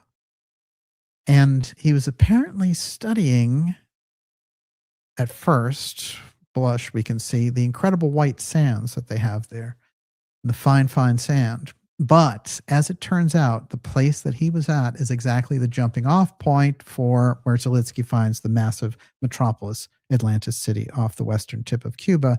And it's just referenced there in the heart of it from our friend writing between Haybush and Watt. They're saying, well, here you go. It's right on the western tip of Cuba in San Antonio. They know about it. And so this is a very crucial thing because it gives us that X geography to let us know exactly where these things are taking place. That's why T.T. Brown was there. That's why Zalitsky was there. And there is the confirmation directly in the Epstein files. You cannot miss it. It's undeniable. So any idea of, you know, oh, well, you know, it didn't happen or whatever. No, it's over. You know, he was there. He spent the time there. His daughter confirmed it. The ruins are there right off the tip of the ocean of the western tip of Cuba. And that's why Castro is sending her down there to find this incredible metropolis. Once she finds it and does the hardcore info, gets it for Castro, what does he do? He boots her out of there. There's a reason for all of this, and that's what we're going to get into next. Everyone, you're watching the Dark Journalist Show. Whew. Tale of Three Men. It's all in the Epstein files, and I'm going to read the second email next. Then we'll take your questions. We're running late now, but Miss Olivia, what do you got? Polaris777 Kelt says, wow, this is basically a smoking gun. It is. It is, and it's them talking about it. You've heard me talking about it here for years in 40 episodes of it. Now it's them. Now they're talking about it. We're starting to get the picture. They found the Atlantis city off the coast of Cuba. That's what happened. Now, what was the setup for this? How did we get into the cover up on this? And why is it still covered up? This is the next question that we're going to answer for you. I'm going to remind you also that we'll take your questions. And also, if you're new here, go to darkjournalist.com and sign up for our newsletter. It's a free newsletter, and it's going to keep us in touch through the secrecy and the massive censorship that we're seeing. But we're definitely going to see this episode censored as well, I can guarantee you. Miss Olivia, what else you got? Hold on. I am lost right now. Okay, so David Donaway. The HotZone property. Ted Waite owned a massive high-security compound in Bimini, Bahamas, often referred to in the media and investigative reports as a central hub for his social life. Mid-2000s. During their relationship, roughly 2003 to 2010, True. Waite and Ghislaine spent significant time at his Bimini estate. And Scarlet Fire says, so Ghislaine having a submarine is related to the underwater hot zone. Oh, absolutely. Well, yeah, the subway. It's damn obvious at this point. The submarine itself is called Atlantis. You know, talk about being obvious. Mm-hmm. And they took people, they would specially suit up the submarine to take people like Stephen Hawking down there. And there's all the jokes. This is what I don't like about the independent media, you know, which is you have all this joke stuff about how when they're taking Hawking down there, well, you know, we can imagine the kind of orgy he had as he's handicapped and all the rest. You know, don't miss the point. You know, don't miss the point in the salaciousness and jokes and all the rest of it. What's really going on there? Why do you have the world's top scientists going underwater in a specially made submarine by Ghislaine Maxwell called Atlantis? See, this is the real key of it. It's not, you know, oh, isn't it funny? He's handicapped and it's Orgy Island. You know, no, that has nothing to do with anything. Forget about that. Get to the core. What's going on? What's the process? What are they doing? Why are they using these scientists? Where are they going? Where are they? What are they showing them under there? It's the difference between the end game and the tactics. Yeah. You Oh, know? yeah. And people do get caught up in the tactics because they're juicy and salacious. Yeah, right? that's the But problem. you know, for what end? Yes. What are their real goals? Yes. What are they all interested in Exactly. ultimately? That is the key. That's the real point. Let's look at a couple of things about Castro and the Pope. I'm fond of bringing up, there was an episode we did called Wise Guys in the Hot Zone, which has some of my favorite information about Frank Sinatra going to Cuba and, of course, the relationship between JFK and Sinatra. We have a very important episode coming up with new information about that. And it's very important, actually, in how he gets shunted aside by the Kennedys, especially Robert Kennedy. It's quite important. And his own ties in the very heart of the hot zone and going into Cuba under the guise of suddenly having a pang of being an artist. And guess what he brings with him? What? His own pastels, his own kit and everything else. But you know what's in there? What's really $1 million for the bad boys down there. And Sinatra's like, oh, yeah, I feel like the need to paint. I really got to paint. Sinatra, you gotta love Sinatra anyway. But deep with the mobsters. And the thing is, you have to understand when you get around Sinatra and the mobsters that he grew up in a very violent household, and his mother beat him in, you know, as part of the regular turn of his everyday life. And she ran basically a lounge, and, you know, the mafia got infiltrated there, and he was working from the age of 9 or whatever, singing in the lounge and all the rest of it. So his whole worldview is about mobsters, and it's warped early on because of the beatings that he took. So he's in a whole, he'd struggled with this his whole life, basically. And so there's a shocking story there, I think, with Sinatra. Incredible talent, but he also is mixed up with some of the worst people like Bugsy Siegel. And he loses a lot of that clout. He's cozying up to Siegel. He goes, there's a famous conference in Havana in 1946 of all these mobsters. And he goes and he's delivering messages and he performs and all the rest of it. He's the mafia's guy. And then when things get ugly with the mafia, you know, it's starting to turn and it weighs on his own career, and they dump him off Columbia Records. He can't even get a job in the movies. And it's the mafia that pulls the producers aside and says, you have to put Frankie in there. And they bring him back. So it's a weird relationship where they save him over and over again. And he's been kind of, you know, he's been bred into that world as a young person. So he's never really known anything but the mob. And what he tries to do is dangle the mob as a way of getting John Kennedy's approval. And that's where the whole story about Judith Exner and all these other pieces come in. The crucial thing that comes out of that Judith Exner, you know, mistress story with JFK and how she also was the girlfriend of mafia godfather, Giancana, is this, that when he was using her as part of, when JFK was using her as part of his human intelligence network to trade messages back and forth with these defense contractors and mafioso to keep an eye on the defense contractors. What she said was, originally she thought that he was sending money back and forth, but her curiosity got the best of her one time, and she opened it up, and it was weird blueprints, and she described them as advanced aerospace blueprints, basically. This is what was going on in some of the trading that was going on, where he was using people like Giancana to spy on the space industrial complex that was moving far and beyond him, and he wanted to know exactly what was going on. They're sending him blueprints. These are not hit jobs and payoffs the way we traditionally understand them. He's spying on his own government that's out of control. And so this is also interesting, which is people said, well, he's approaching Giancana because he wants to assassinate Castro. Because, you know, in all of the literature, there is nothing anywhere that confirms that Bobby or Jack ever wanted to assassinate Castro. That was all a CIA plan. So the idea is, if they're talking to Giancana about doing this assassination of Castro, it seems to me that what Kennedy was doing with Giancana was paying him to tell him what the CIA plans were so he could thwart them. And in fact, he did.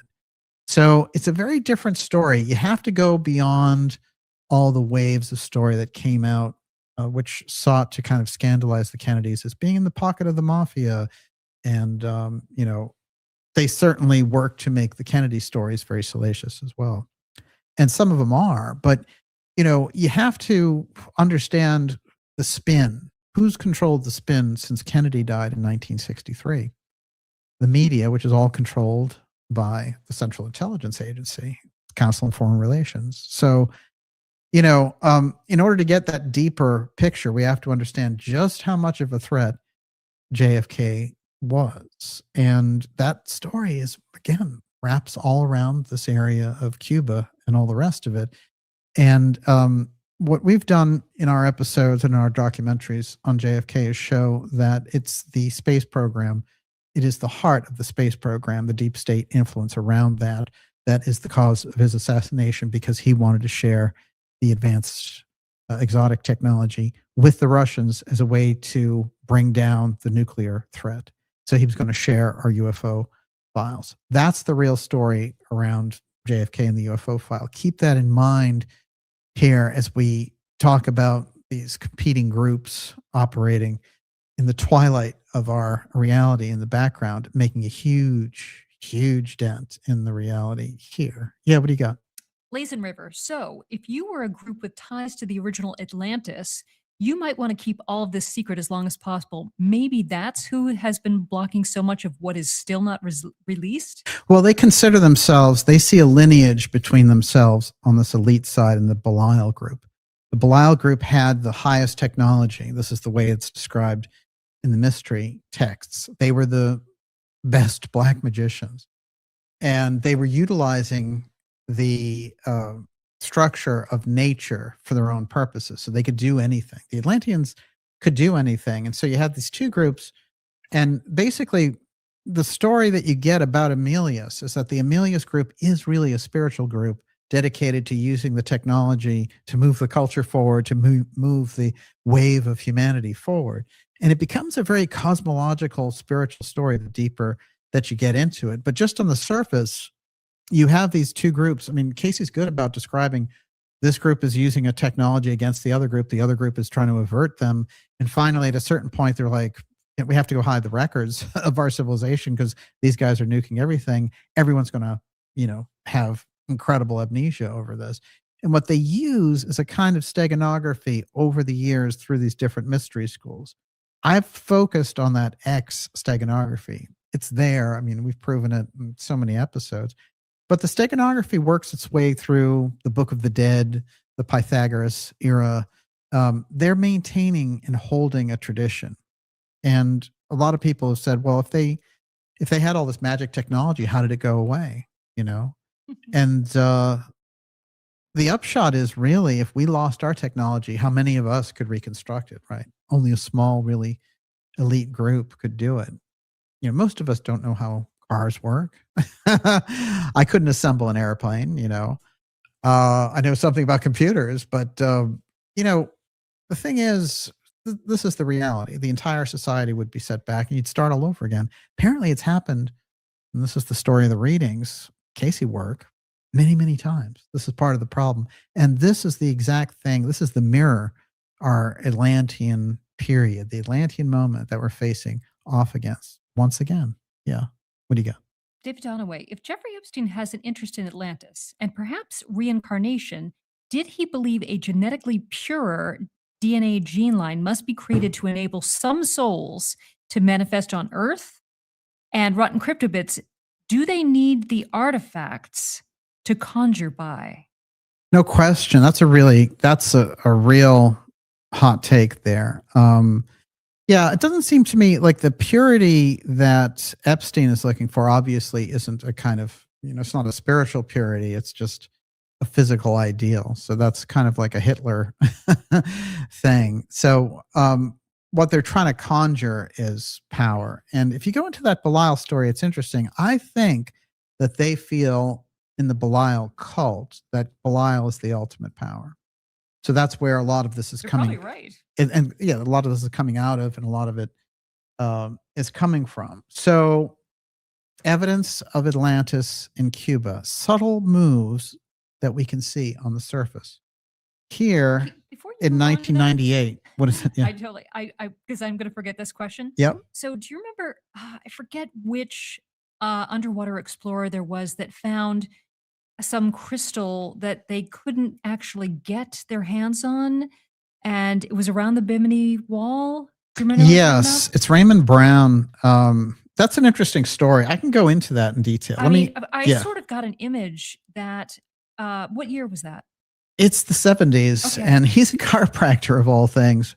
There's a weird hurricane that hits So Glenn in is that an area. expert on Atlantis. Yeah. And she has don't you think they would go after that thing? Yes. Oh, yeah. Yeah. Absolutely. I mean, I'm getting chills. I think that they had if I were Ghislaine, I'd go after that thing. They had a map of all these different sites, I'm sure. But what they had, I think, with the Zalitsky thing was a find with verifiable data. And so she could get the funding and she could get everything else involved, the political pressure, you know, the ability to do it. And what's funny to me, if you look at this, is they needed Castro's permission. And over again, you have this weird thing about the Epsteins and Castro. It comes up Epstein, Maxwell, Castro. What was that? And I think what they're doing there is they're looking for the exact permission to go in there. Let me give you some background on this. Castro. And remember, here's the real story of Castro. And a historian can challenge me, but here's what happened. The CIA decided, Batista's lost the people. He was our guy. He ran the casinos, but he ran with too much of an iron hand eventually. And they were like, people are sick of him. We'll help this other guy get in. And our own CIA gets Castro in. But then Castro turns out to be somebody who wants to cozy up to a totally different kind of philosophy. And he kisses up to the Russians, and we've been double crossed. That's what really happened there. This idea that, well, he was a revolutionary and he tripped us up, and then he needed the Soviets because we were going to take him out. I don't see it that way. I see that we propped him up, so we felt, well, we put him in, we can take him out, because we were doing that all over the place in Central America at that point, you know, Arbenz and all the rest of it. So why not? I don't know. Castro as a character in history is not explained very well. And I've spent years studying him. It doesn't make sense, the small group that he had that could take over. He had help from the Central Intelligence Agency. They thought they were getting something different than what they got. And then it was, oops, we didn't know the gun was loaded. And that's what you get. And then they decide, well, we can't leave him in there. But they're like, oh, we need to assassinate him and take him out. And it's Kennedy who objects to the assassination. That's the nature of the problem. Kennedy says, well, if we assassinate him, nobody is going to trust us. so we're going to have a different policy. And that's where the CIA looks at him and they're like, this guy, and he also, we see this over and over again because when the DM brothers are assassinated, the CIA facilitates the assassination in Vietnam, and he's freaked out because he didn't know that was happening, and he's told them not to do it, and it happened anyway. That's only 3 weeks before he's assassinated. Talk about a government out of control. So this is where history doesn't give you the story around Castro. If you study Castro, there's no way he could have got in with that small force that he had and over Batista. We helped him, and then he double-crossed us. And he was vicious, really vicious.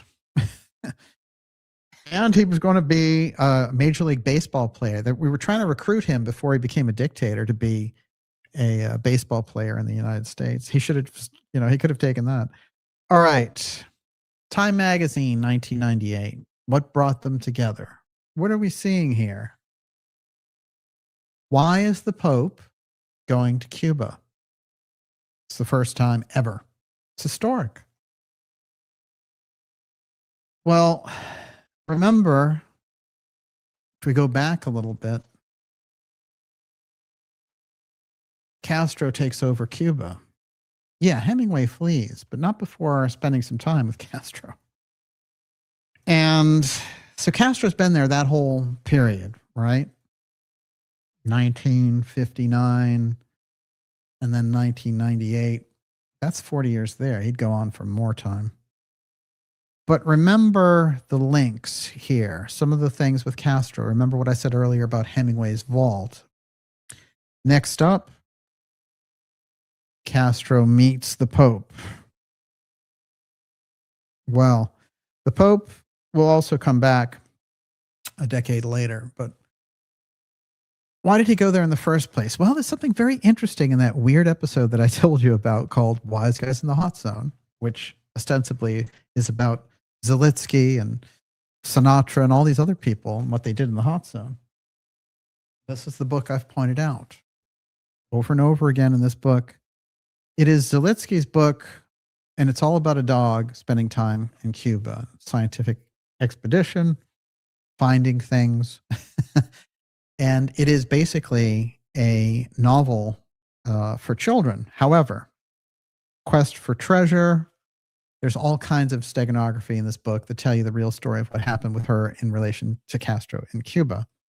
I'm doing a full episode on this in February, but in brief, I'm just going to read you this.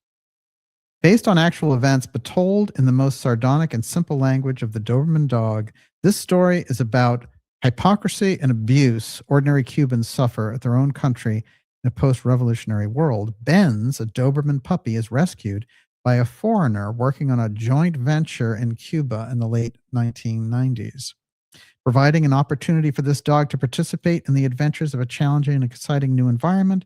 Trained as an ore search dog to detect the scent of lost gold and silver treasures of the Cathedral of San Ildefonso of Merida, he ventures into the caves of Cabo San Antonio,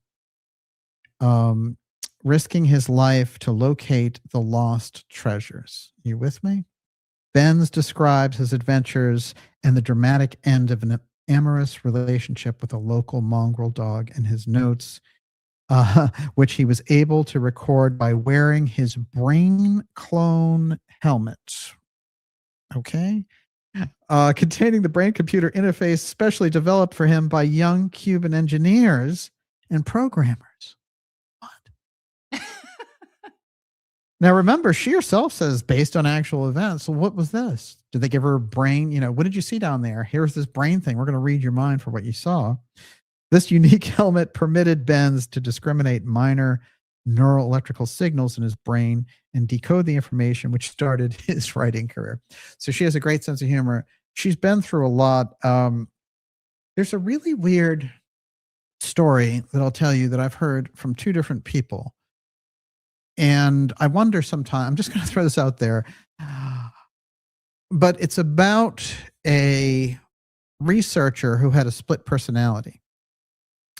And the person was down there in Cuba working on ancient archaeology. One of the personalities was like a big kiss up to the administration, and the other personality was totally different.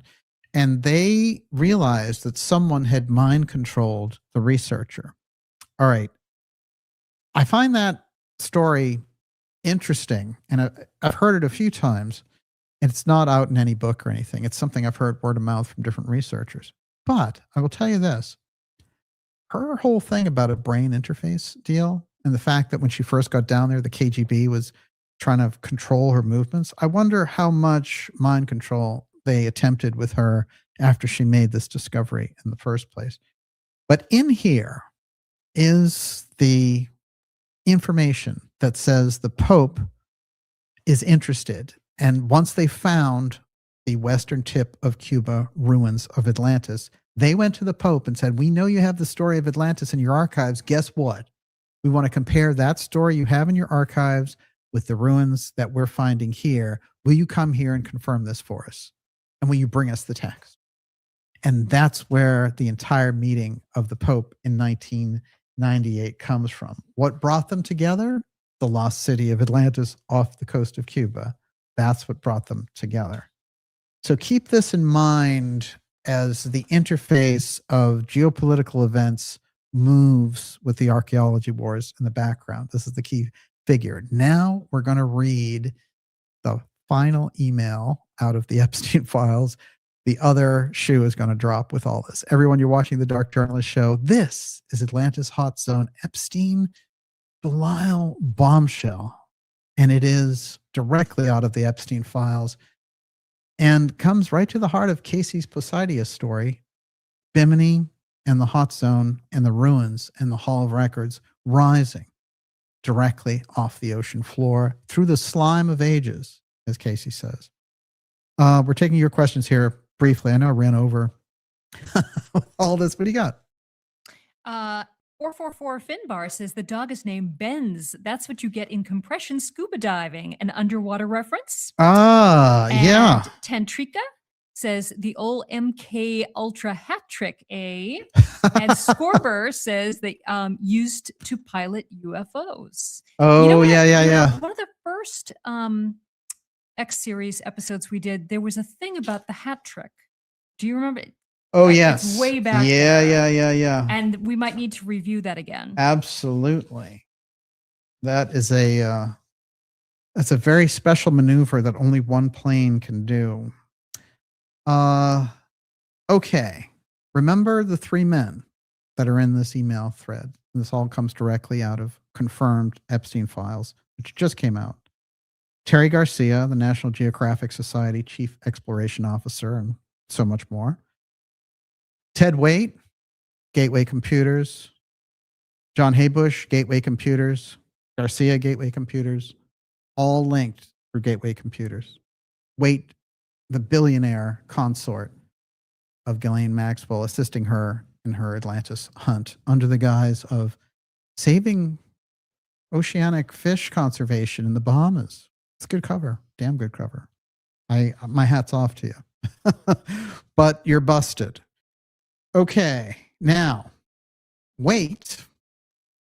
Ted Waite, this is his email, and he's writing back to Haybush after that whole exploit about our friend Zalitsky and the Cuban city and all the different things that he found there.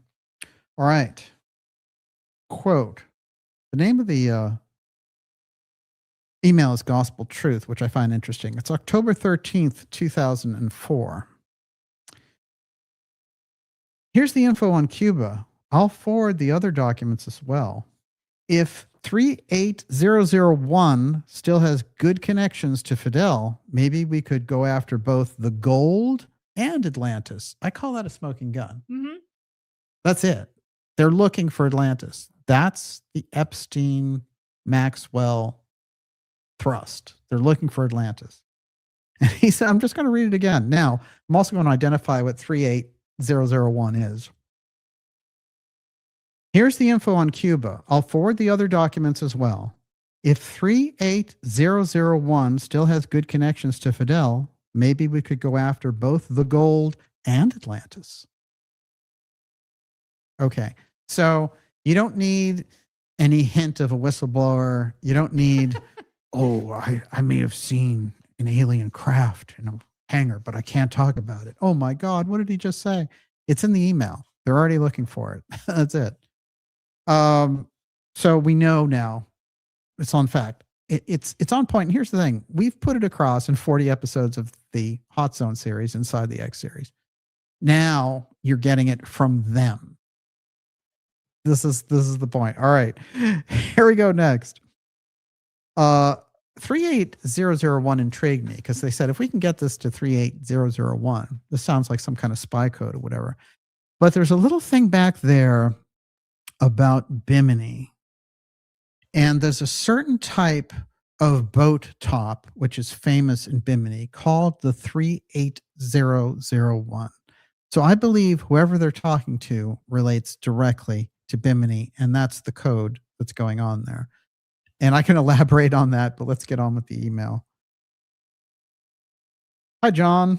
Now, this is interesting. Hi, John. Our Russian friend's name is Polina Zalitsky. She has an arrangement with the Cuban government whereby she's allowed to use a converted trawler, the Ulysses, to survey Cuban waters for archaeological resources, primarily sunken treasure ships. The big prize is Cortez's ship, which reputedly was laden with gold objects that the Spaniards had not had time to melt down into gold bricks. The ship went down in a storm somewhere off the coast of Cuba. Spanish galleons, right? Mm-hmm. If she finds it, it'll be huge news. In the course of her searching, she's come across some unusual formations, which she says are too symmetrical to be anything but man-made. The problem is that the formation is some 2,000 feet deep. That's way, way down. You know, the Bimini Road is 10 to 20 feet. 2,000 feet? The problem is that the formation is some 2,000 feet deep. We have access to the right equipment, but the timing and costs, as well as Paulina's personality, have presented obstacles to launching the expedition. Some discrete inquiries might be made. Let's see. Might be helpful. And obviously, any support from the top can't be bad either. Thanks, Terry. P.S. This one is truly a high-risk venture in that you won't know what is down there until spending a fair amount of money. PPS, I have some images of the types of objects that she says she's found and will email immediately. Terry Garcia, Executive Vice President, National Geographic Society. You know, that's interesting. Objects, not structures. Objects. Objects, yes. Yeah. And it's also interesting that here they are talking in 2004. This discovery is already hit. She discovers it in 2000. 2001, that story's all over the place. So in a way, the way that he's talking about it is very tentative for what it actually is, which convinces me that he doesn't want anyone who happens to get a chance to read his email then or later to really know what he's talking about. But nonetheless, enough slips in their excitement to give us Polina Zalitsky's Cuban City, to give us the search for Atlantis mixed with gold, and to give us the three people, the three men who are involved in this, who are completely involved with Maxwell and Epstein. And they come, their big link is Gateway Computer. They come from different aspects of the deep state. And of course, in Haybush's case, when he's running the Reagan Library, he's putting on Atlantis, Egyptian, undersea ruins and all those types of things. So obviously it's very clear this is part of the archaeological network. They're part of the archaeological wars group. There's no question about it. And they're very, very deeply involved in what the core of the search is. And the core of the search, if you take the information that we brought you in the Hot Zone, the core of the search of Epstein was looking for traces of the Belial group and the Tuhai Stone in the Bahamas in the Hot Zone. That whole area, Cuba, the Bahamas, and the Yucatan Peninsula. That's the Hot Zone. That's where all those references come from. That's why Casey was telling us that in the first place. That's where you get the weird histories of Hemingway spending all that time there. That's where you get the JFK national security incident, going in there to get his vault, risking everything, smuggling it out on a shrimp boat, bringing it back here. That's where you get all the weirdness of the Hemingway information at the Kennedy Library. It is sitting there staring us in the face. And it's very important also not to take pale imitations of this information, which you're going to hear a lot of them. We're already seeing people borrowing the work of the Hot Zone in very flimsy headline grifting ways. You have to always go back to the source of the whole thing, which is right there in the heart of the documentaries and the episodes. We brighten that information because it's based on deep research, deep testimony, and the lives, the quality lives of the people that are involved, like Casey and, like Hemingway, John Lennon. All these people spent time and energy there. And the only thing I did is flipped it around so we could see what they were doing. So that's the network that's going on there. There is an archaeological war over those ruins. That's what we're putting on the record. Everyone, you're watching the Dark Journalist show. This is HotZone Epstein Belial Bombshell. And you've just heard from their own mouths. They're fully aware of Zalitsky. Maxwell's involved with trying to get permission from Castro to go down there and get to the ruins. And we see the people who are involved who could answer a great amount of questions now based on this information. Those emails are 20 years old. Can you imagine the things that have gone on since then? We are now going to take your questions. Over to you. My first question is, about that gospel aspect. Yes, the What do you gospel think of that? truth. Gospel truth. Well, there's a lot of weird things in there. Of course, the 38001, I mentioned that. Which is a 007 code for some kind of... It's a certain type of cover that's famous that they use in Bimini boats. So if you go and you're cruising around Bimini, there's a classic Bimini cover that's called 38001. Okay. Yeah. All right. So in my opinion, in my opinion, individual. it is a code, but Mhm. that's the code that they're using, which is the cover. Yeah. Obviously, it's, it obviously references a person because they're asking them, do they still have those close connections with Fidel? Yeah. Right? Yeah. Okay. But what do you think about the gospel truth? There's a lot of what we can throw it out to the ideas. I think What gospel do you guys truth. think? Yeah. I would say this, that they're playing these influence games inside the email track. They're kind of each trying to excite the other one. And, we've got a little bit of this, we got a little bit of that.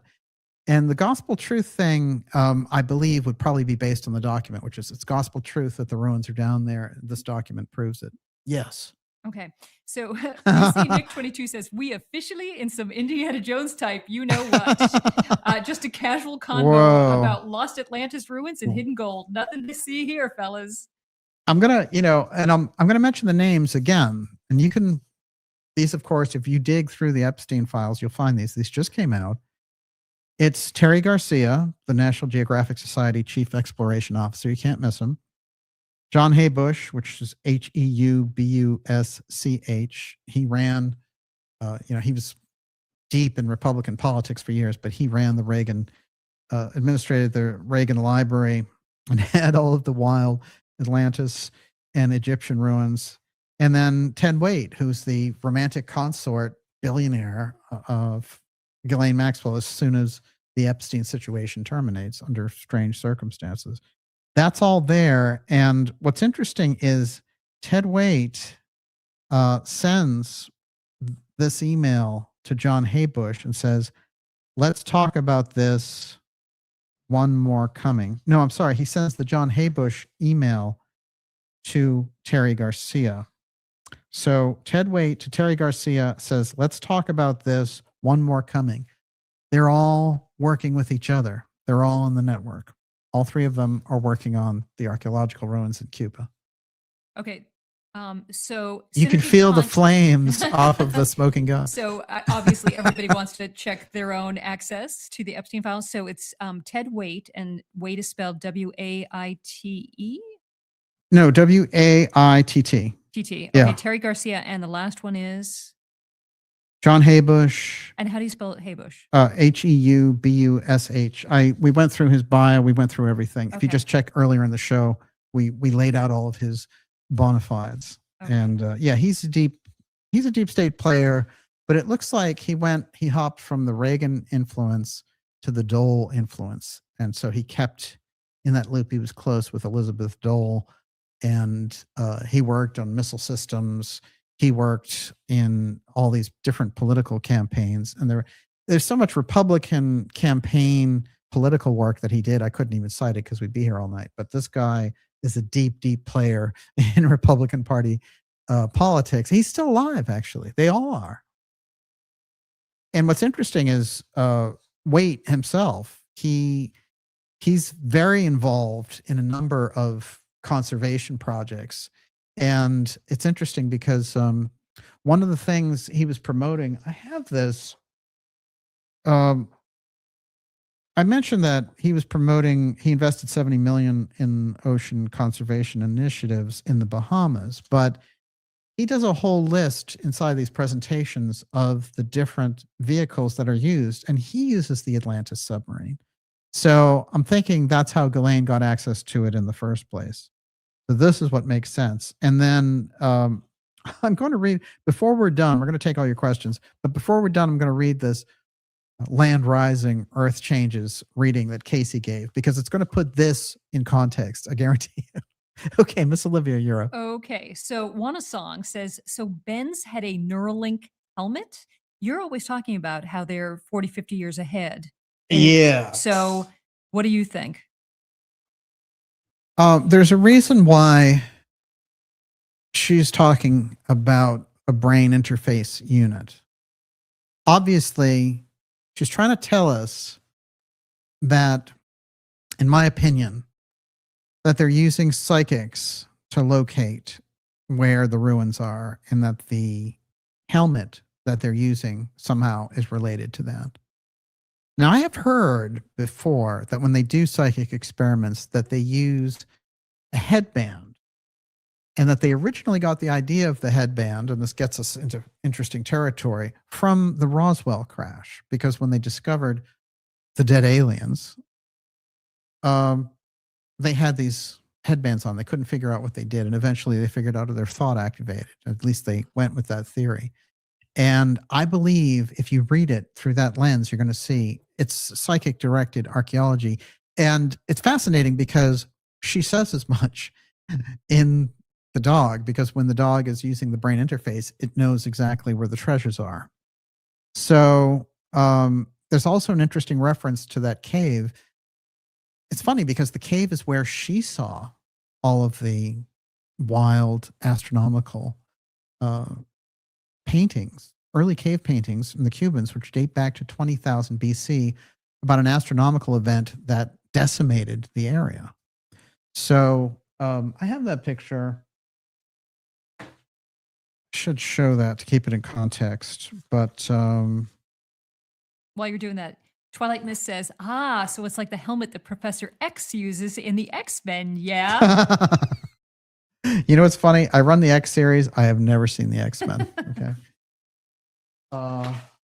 Where is that?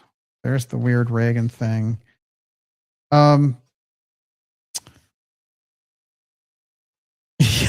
Well, I'm going to mention this before we go any further.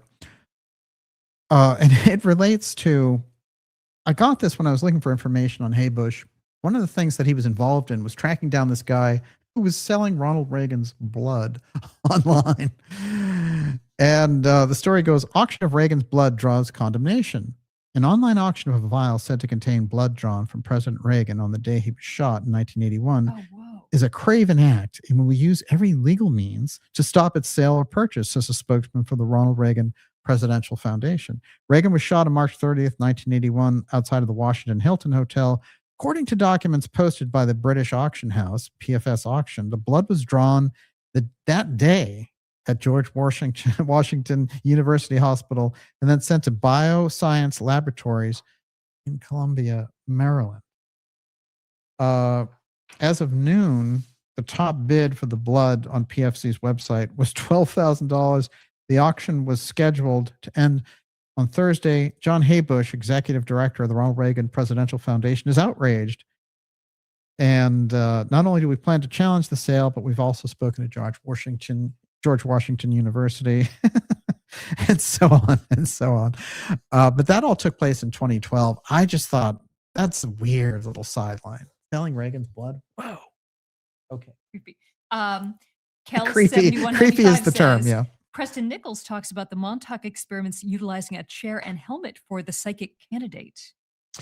Yeah, that's true. That's always been the weird part. It's too bad there were so many loose cannons associated with that and so many wild stories to cover what was going on with the Montauk project, because I always thought there was something solid in that. No question. Go ahead. Rehoboth Farm. Little St. James is part of the Virgin Islands, which was bought from Denmark, just like Trump wants to buy Greenland from Denmark. Connection? I think that's interesting. We know that Biden's brother had an island down there close by. So it seemed like, the islands were the way to go for a lot of this. There's no question about it. Here's that information on the Atlantis submarine I wanted to read. Vancouver-based Atlantis Submarines is one of a tiny number of companies that's taking tourists underwater for years. We built our first sub in the Cayman Islands in 1985, says President and CEO Dennis Hurd. He calls Atlantis, which operates in Barbados, Aruba, Guam, the Mexican island of Cozumel, and the Caymans, the largest underwater tourism company in the world. More than 14 million people have taken a ride on their subs, which typically fit 48 passengers. A 2.5-hour ride costs $90, putting it within the reach of non-billionaires. They cruise very slowly close to the reef, so everybody gets a good view. Not all sub owners are show-offs. Billionaires are increasingly keen to use subs for research and exploration. He points to Ted Waite, co-founder of the computer company Gateway Inc., based in Irvine, California, whose mega yacht Plan B is outfitted with the Nutco Dual Deep Worker 2-person sub that can operate at depths of 600 m. They do real science like environmental impact studies in the Gulf of Mexico. And Canadian filmmaker James Cameron also visited and filmed the wrecks of the Titanic. What got me there, and there's a whole thing about the Mariana Trench in there, but what got me there was that they're talking again about, this guy who is the consort of Ghislaine Maxwell, he's got a submarine, he's got a submarine on board the yacht. And so he's the one who's facilitating all of that with her submarine license and that whole thing that's going on. Yeah. So now we're getting somewhere. Yes. Okay. Polaris 77 Kelt. DJ, do you think the Venezuelan naval buildup / blockade is also being used as cover for another operation in the hot zone neighborhood? Oh, no question. I think there's an archaeological run associated with it. And here's the picture of, before we go any further with that, hold that question for a moment. That is Paulina in the caves that she mentions there in the book. And this is before she did the deep dive. Those are the astronomical indications from 20,000 years ago, indicating a massive destruction coming their way in Cuba. And this is Paulina piloting her own submersibles, and they will go down and catch those amazing images that we showed you earlier. And this is Ernest Hemingway's brother and the flag for his new Atlantis, which he did buy the lots in the Atlantic for, but our hurricane came along and destroyed his claim there. And that was the end of that. Okay. Hit me with that again. I erased it, so it's too late. It's about the Venezuelan naval buildup. Oh yeah, there's no question. Remember that Egerton Sykes, who really opened up a lot of this, Egerton Sykes was the top Atlantis researcher of all time that you never hear about. He was a British intelligence agent, and he brought all this stuff to bear. But he, in his early work, and he's also the one who donated the Atlantis library to the Casey Foundation. He said not only that they're aware that there are like temples of Isis and things like that right there in the Bahamas, that he knew the location. He wasn't going to give it out in a book. But he said that the battle that's going on over the Cuban ruins had to do with Venezuela, Russia, and the United States. So Venezuela was involved in that. He said that that battle had been going on since the 1960s. So whatever they were finding there, the Bimini Wall apparently wasn't the only thing that came up, and these other things came up. So Venezuela somehow had a role in helping Cuba protect that. And so getting rid of Cuba and Venezuela leaves the archaeological doorway wide open for you to just claim those ruins. That's been a battle going on for years. And we have deep, deep negotiations over years not to invade Cuba. President Kennedy made that pledge in 1962 to end the Cuban Missile Crisis. So, we can't roll in and take over Cuba. But the reason they want to make that viable, they have their own reasons that they can state publicly. But the hot zone geopolitical reason is quite clear, very obvious. And they would love to be able to own that whole strip of those ruins. That's what they're after. Yes. Alyssa Austin, Brandon Biggs has psychic visions and saw an asteroid that would wipe out the Caribbean in 2029. Do you think this is why there is a rush for the Atlantean tech? They have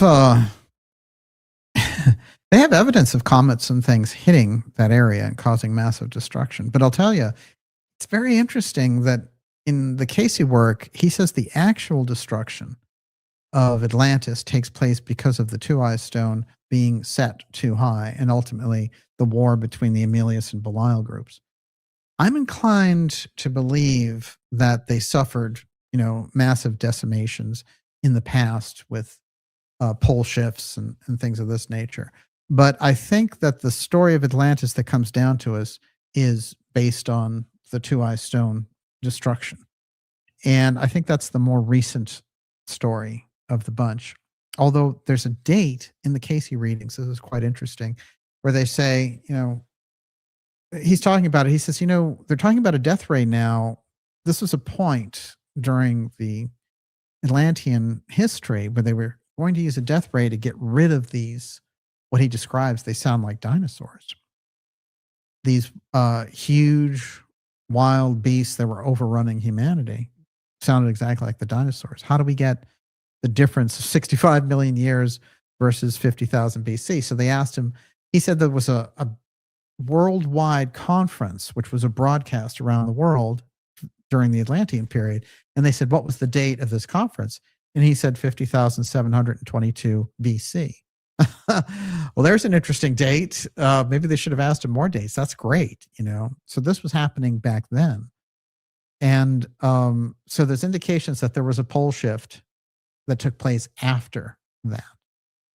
But the Atlanteans were still, they were still raging. They were still a full culture. They still had control over things. It's not until 10,500 BC that the different things take place with the Two-Eyes Stone that set the world off on this course, spinning in a different direction. And it's the use of the Two-Eyes Stone in this way. So it causes such, it almost causes the destruction of the earth, which is why there's a careful handling of that technology after the fact and a packaging of it, a packing up of it, getting rid of it, and letting it be held as a memory only among the initiates inside of these mystery groups.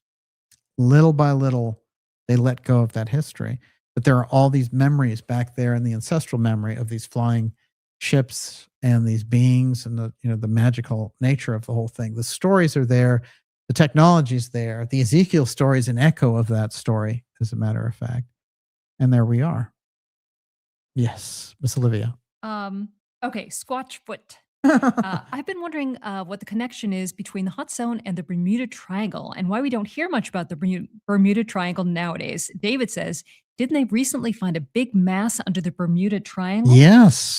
Yeah. Quote, scientists have discovered a massive, previously unknown geological structure beneath the Bermuda Triangle, a Yes. 12.4 mile thick, 20-kilometer layer of rock sitting beneath Bermuda's oceanic crust.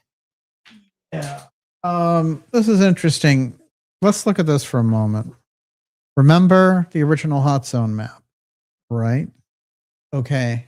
So this is where Bimini is. Here's the western tip of Cuba, where the ruins are that T.T. Brown was looking at and that Polina Zalitsky found.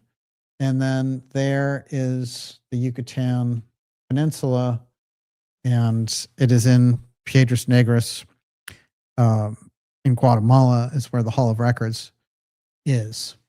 And of course, in Bimini. So right there, right up there, if you keep going that way, you get right to Bermuda, and the Bermuda Triangle overlaps this area.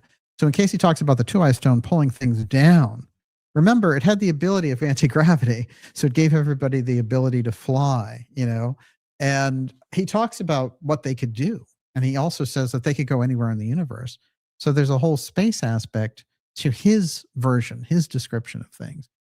And yet there's no question that although they were using physical vehicles, they were more ethereal than we are now.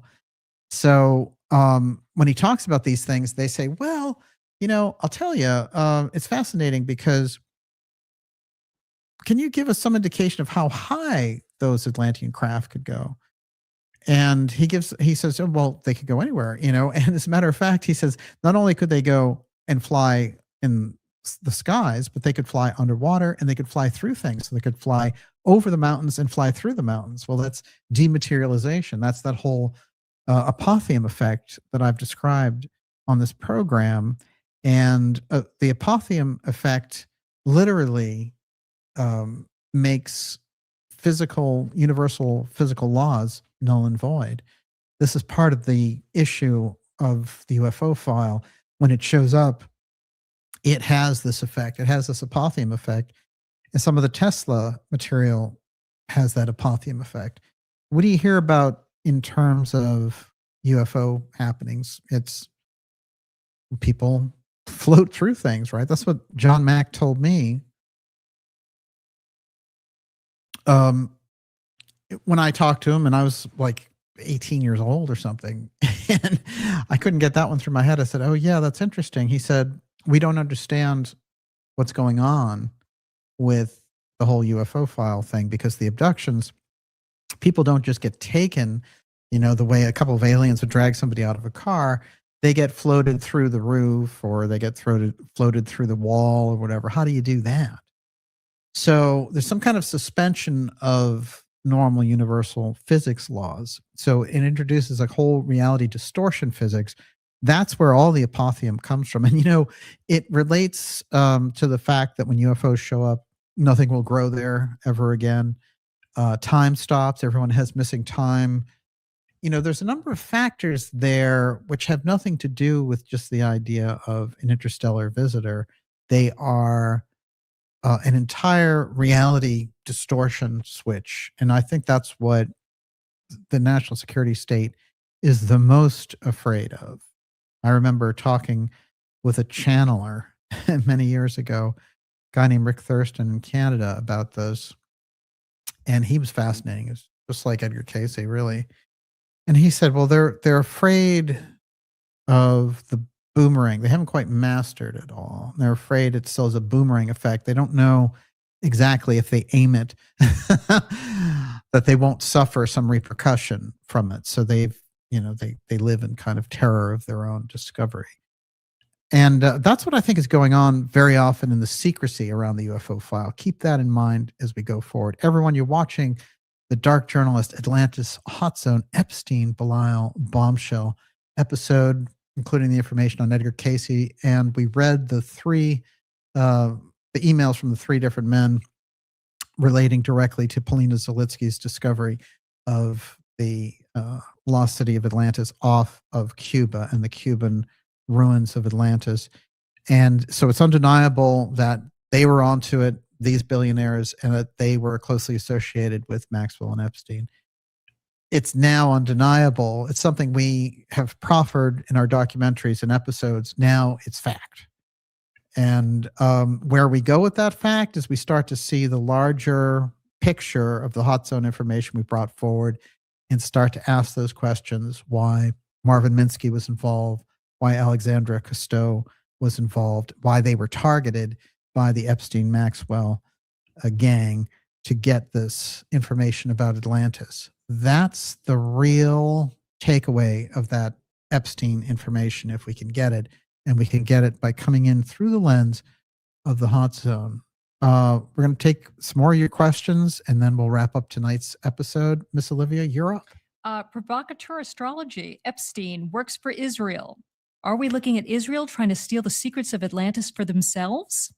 Well, I think, look, all of these different players, remember the ones that were identified by Sykes, the United States, Russia, China, and Venezuela. Those were the key ones, right? So you have state actors involved, but remember the larger structure of a lot of these things doesn't go back to any one state actor. It goes back to different groups operating in this multinational fashion. It's an extraterritorial type thing.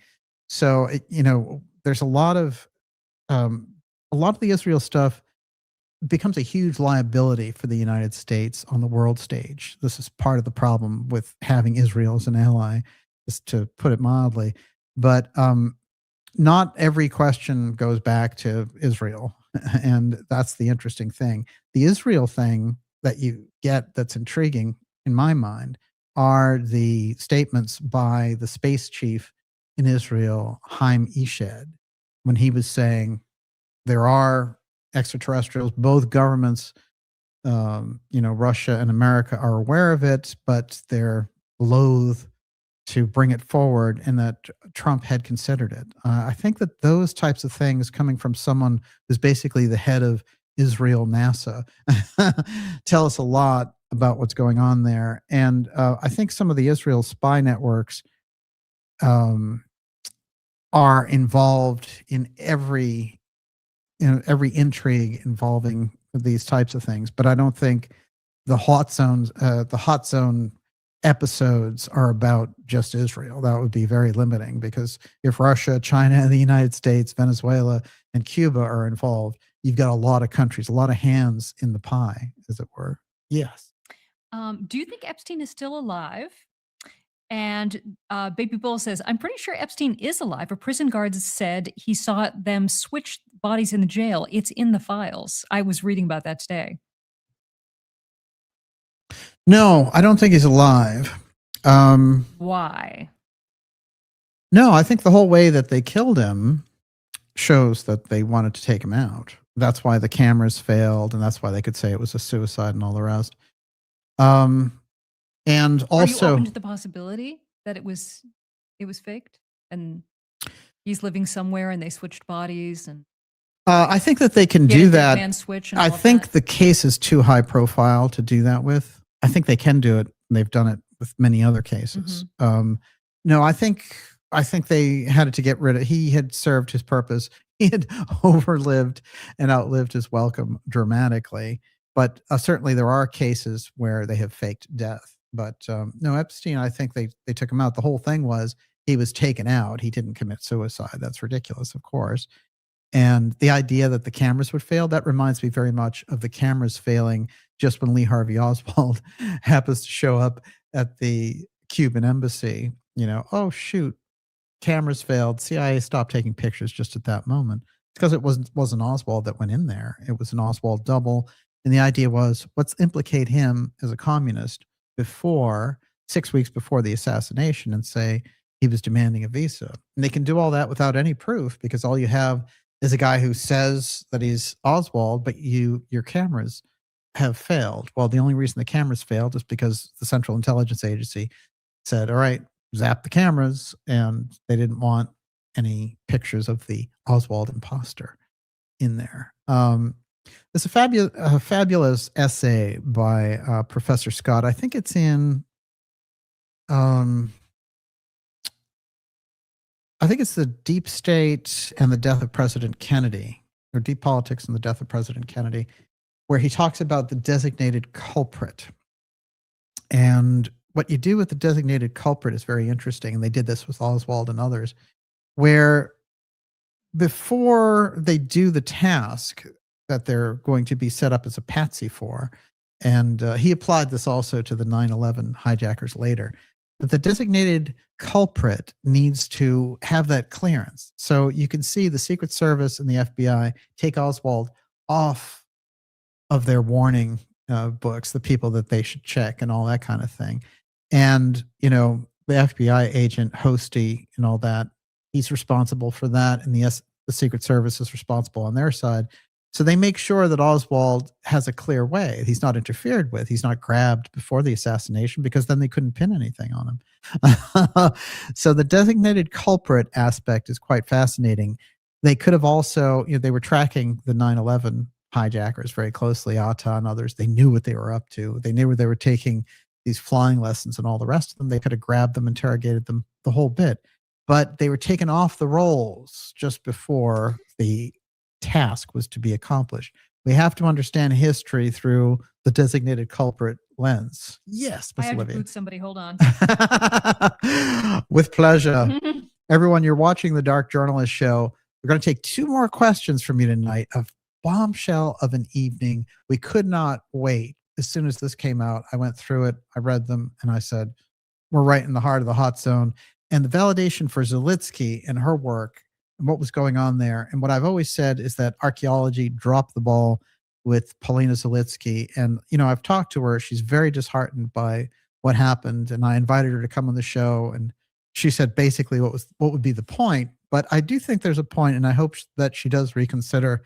In the meantime, she is giving us the story in this fairy tale child's book form, because of course there are reasons not to put it down. And I think it's an incredible allegory. We have an episode coming up for you in February just on this book and its amazing revelations. And on the surface, you're going to read it and say, oh, it's about a dog involved in a search for treasure in Cuba. What's going on here?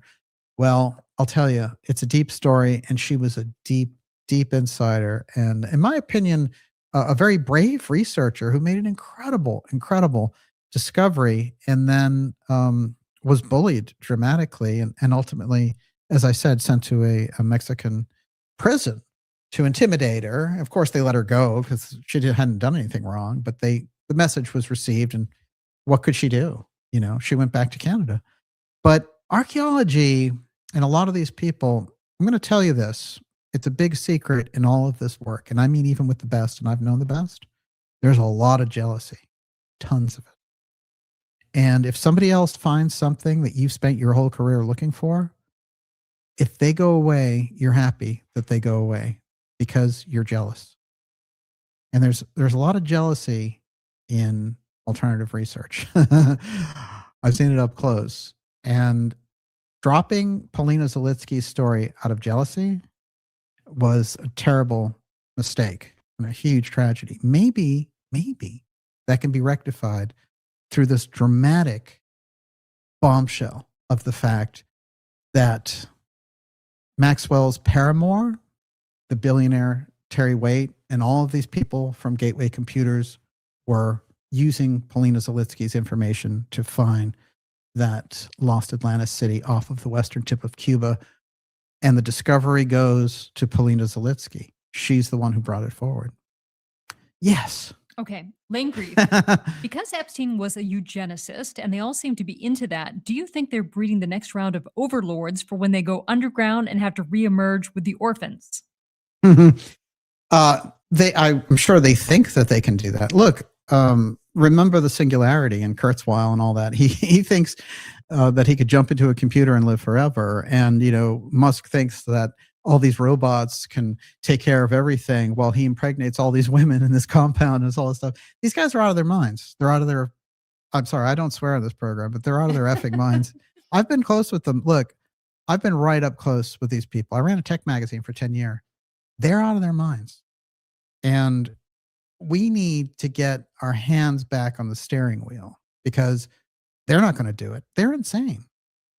Zuckerberg, Do you think he acts anything or has any empathy for other human beings the way that we do? I don't think so. Jeff Bezos? I mean, I think that they've bought into their own,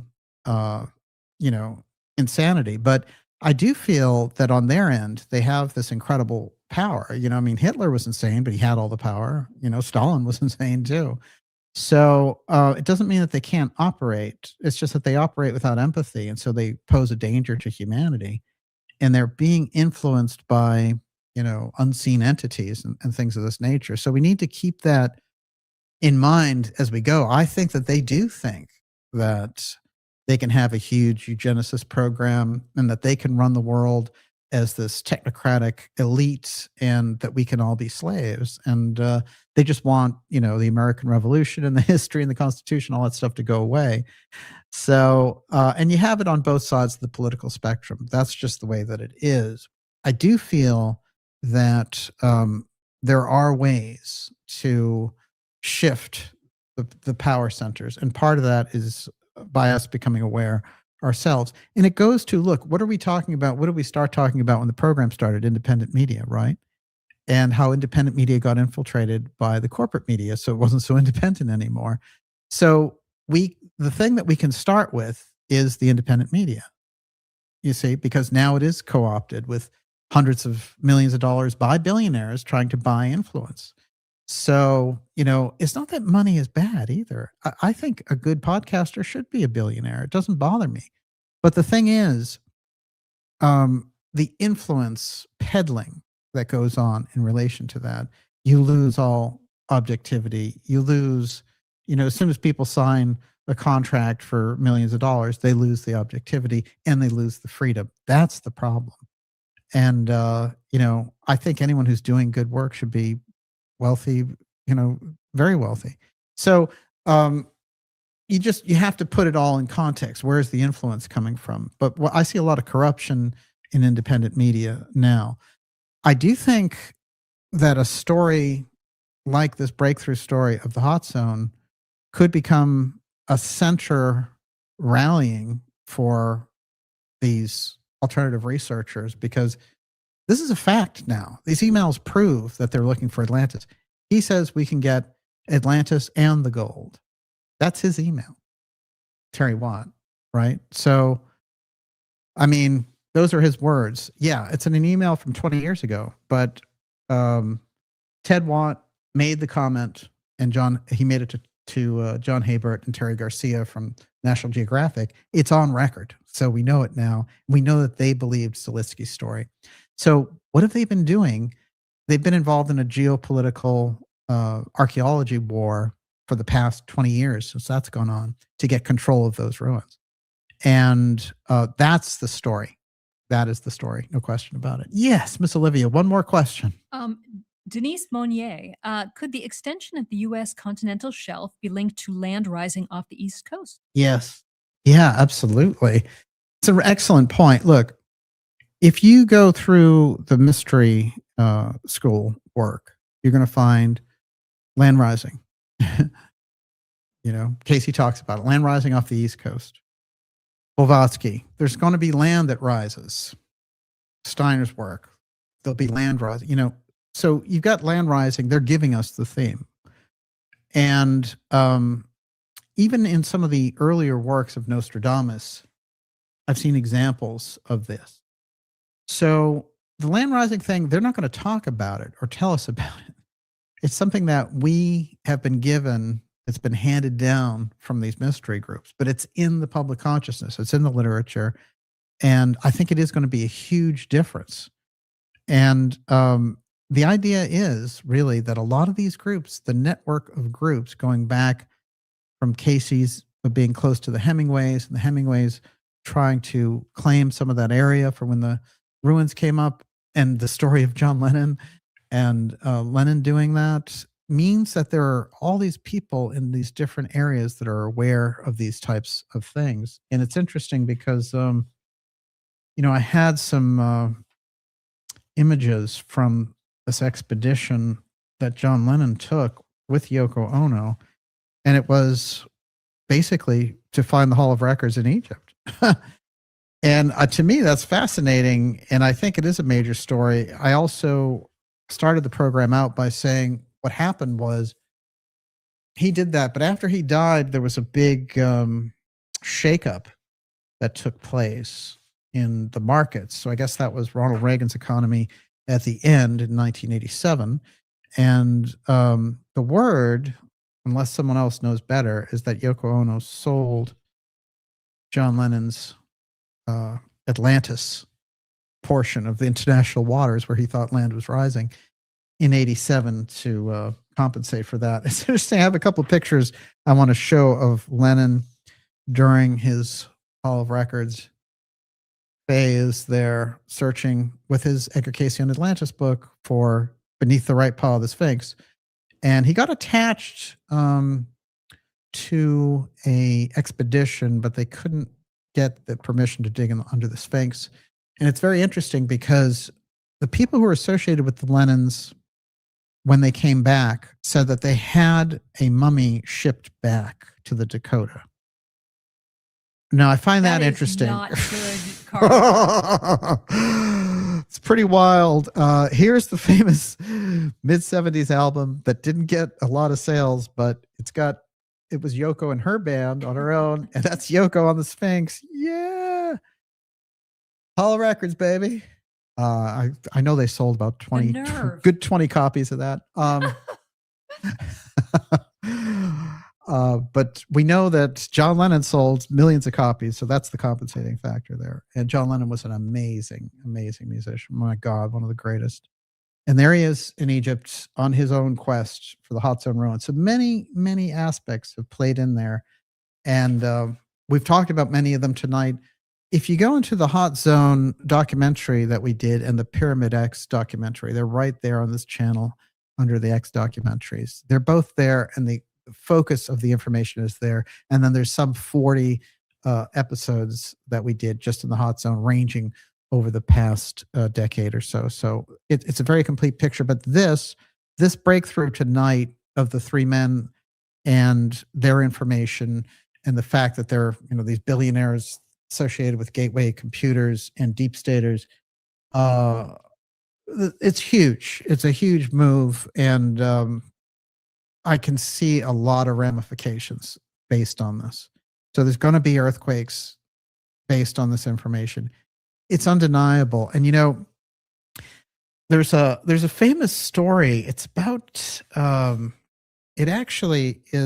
it comes from a guy who was a spiritual advisor to Elvis, of all people.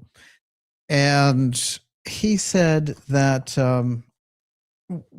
Elvis had a code when they started out, which was, you have to be undeniable,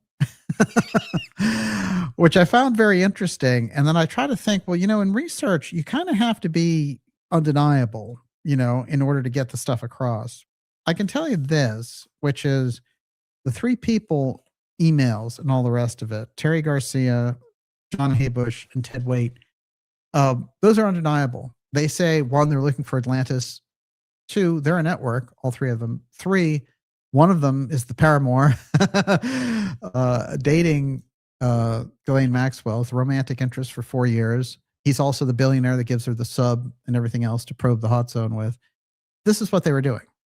So where do we go from here? We go deeper into the Hot Zone research. That's where the explosions are going to happen. And I will tell you, along with this episode of Dog Days of Cuba that we're going to do, I'll have a very special Hot Zone episode coming up for you in the next 6 weeks that is going to blow the lid off a lot of this.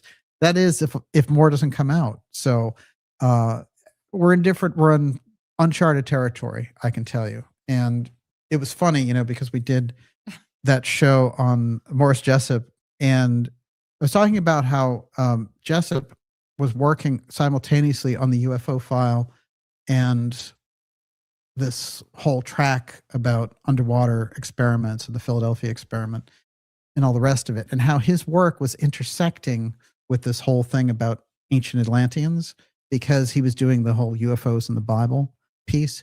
And then he's eliminated on the spot. So there you have this whole area of research that goes out the window. It's very important to understand that is how this type of research has been suppressed in the past.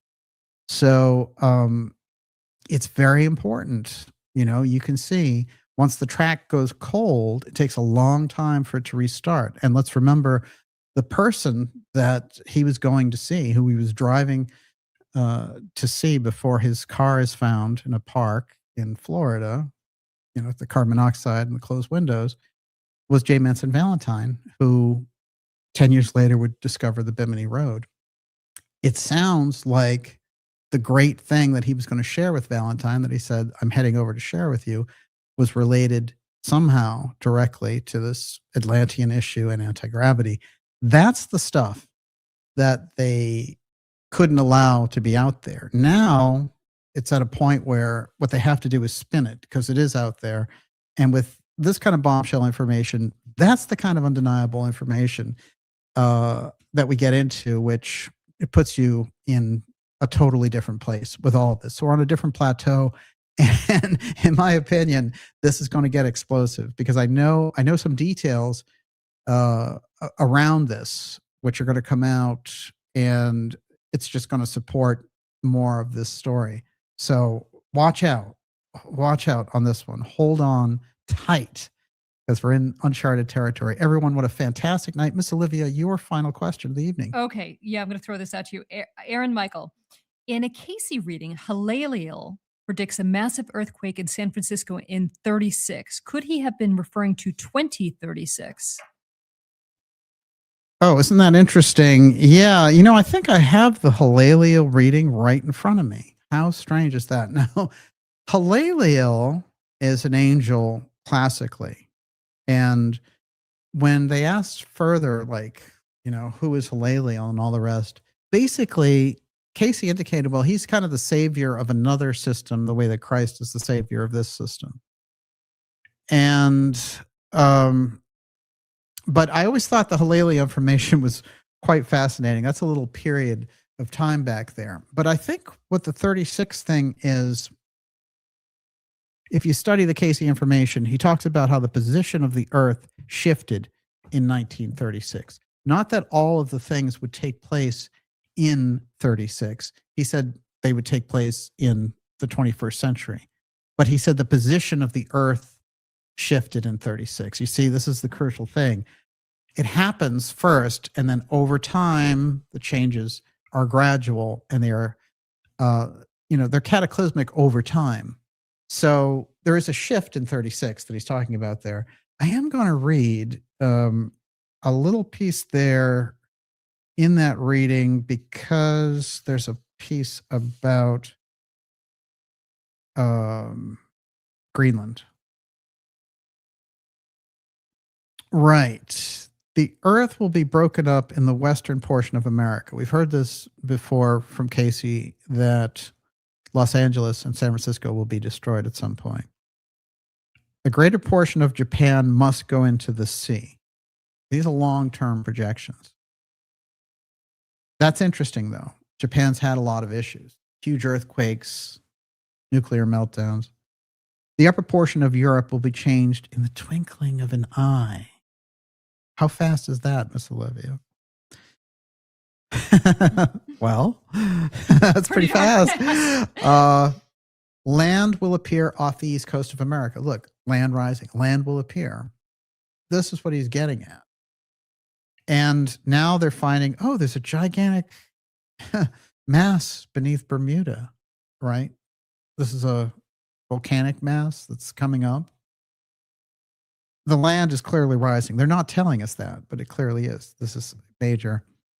This will make for upheavals in the Arctic and in the Antarctic that will make for the eruption of the volcanoes in the torrid areas.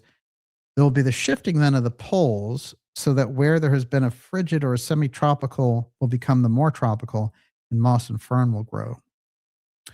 And then he refers to a testing period where the setup for all this was a 40-year period between 1958 and 1998. And everyone assumed, well, all the destruction and things he was talking about. If you ever read about 58 to 98, he always calls it a testing period. So there's some, awareness, like humanity can avert these things in that test period from 58 to 98. If we become aware of the environment. And it's very interesting because the year that's pinpointed there is the International Geophysical Year, IGY. And when I've studied it, what I've learned from looking at it is that the IGY changes everything. And that's all 1958. It seems like 1958 is the timeline changer, the discovery of the laser, all these other things that put us on that Atlantean trajectory, as it were. And with that, Miss Olivia, your last question of the evening. I'm not going to cite a question, but I'm going to quote Lenny Bogart, who says, brilliant information. Where else can you get a perspective like this? Absolutely. Well, see, I love it because the ideas room is there. You know, we're both there in kind of this interesting sync. And I will say that in the hot zone work, look, the hot zone work that I brought forward was unique. There's no information like it if you can combine those things, but it's all factual. You can go back and find out, oh yeah, Edgar Cayce and the Hemingways were close. Oh yeah, Hemingway moved to Bimini. You know, there's all these chains in it that aren't speculative. They are fact-based, and yet they're extraordinary.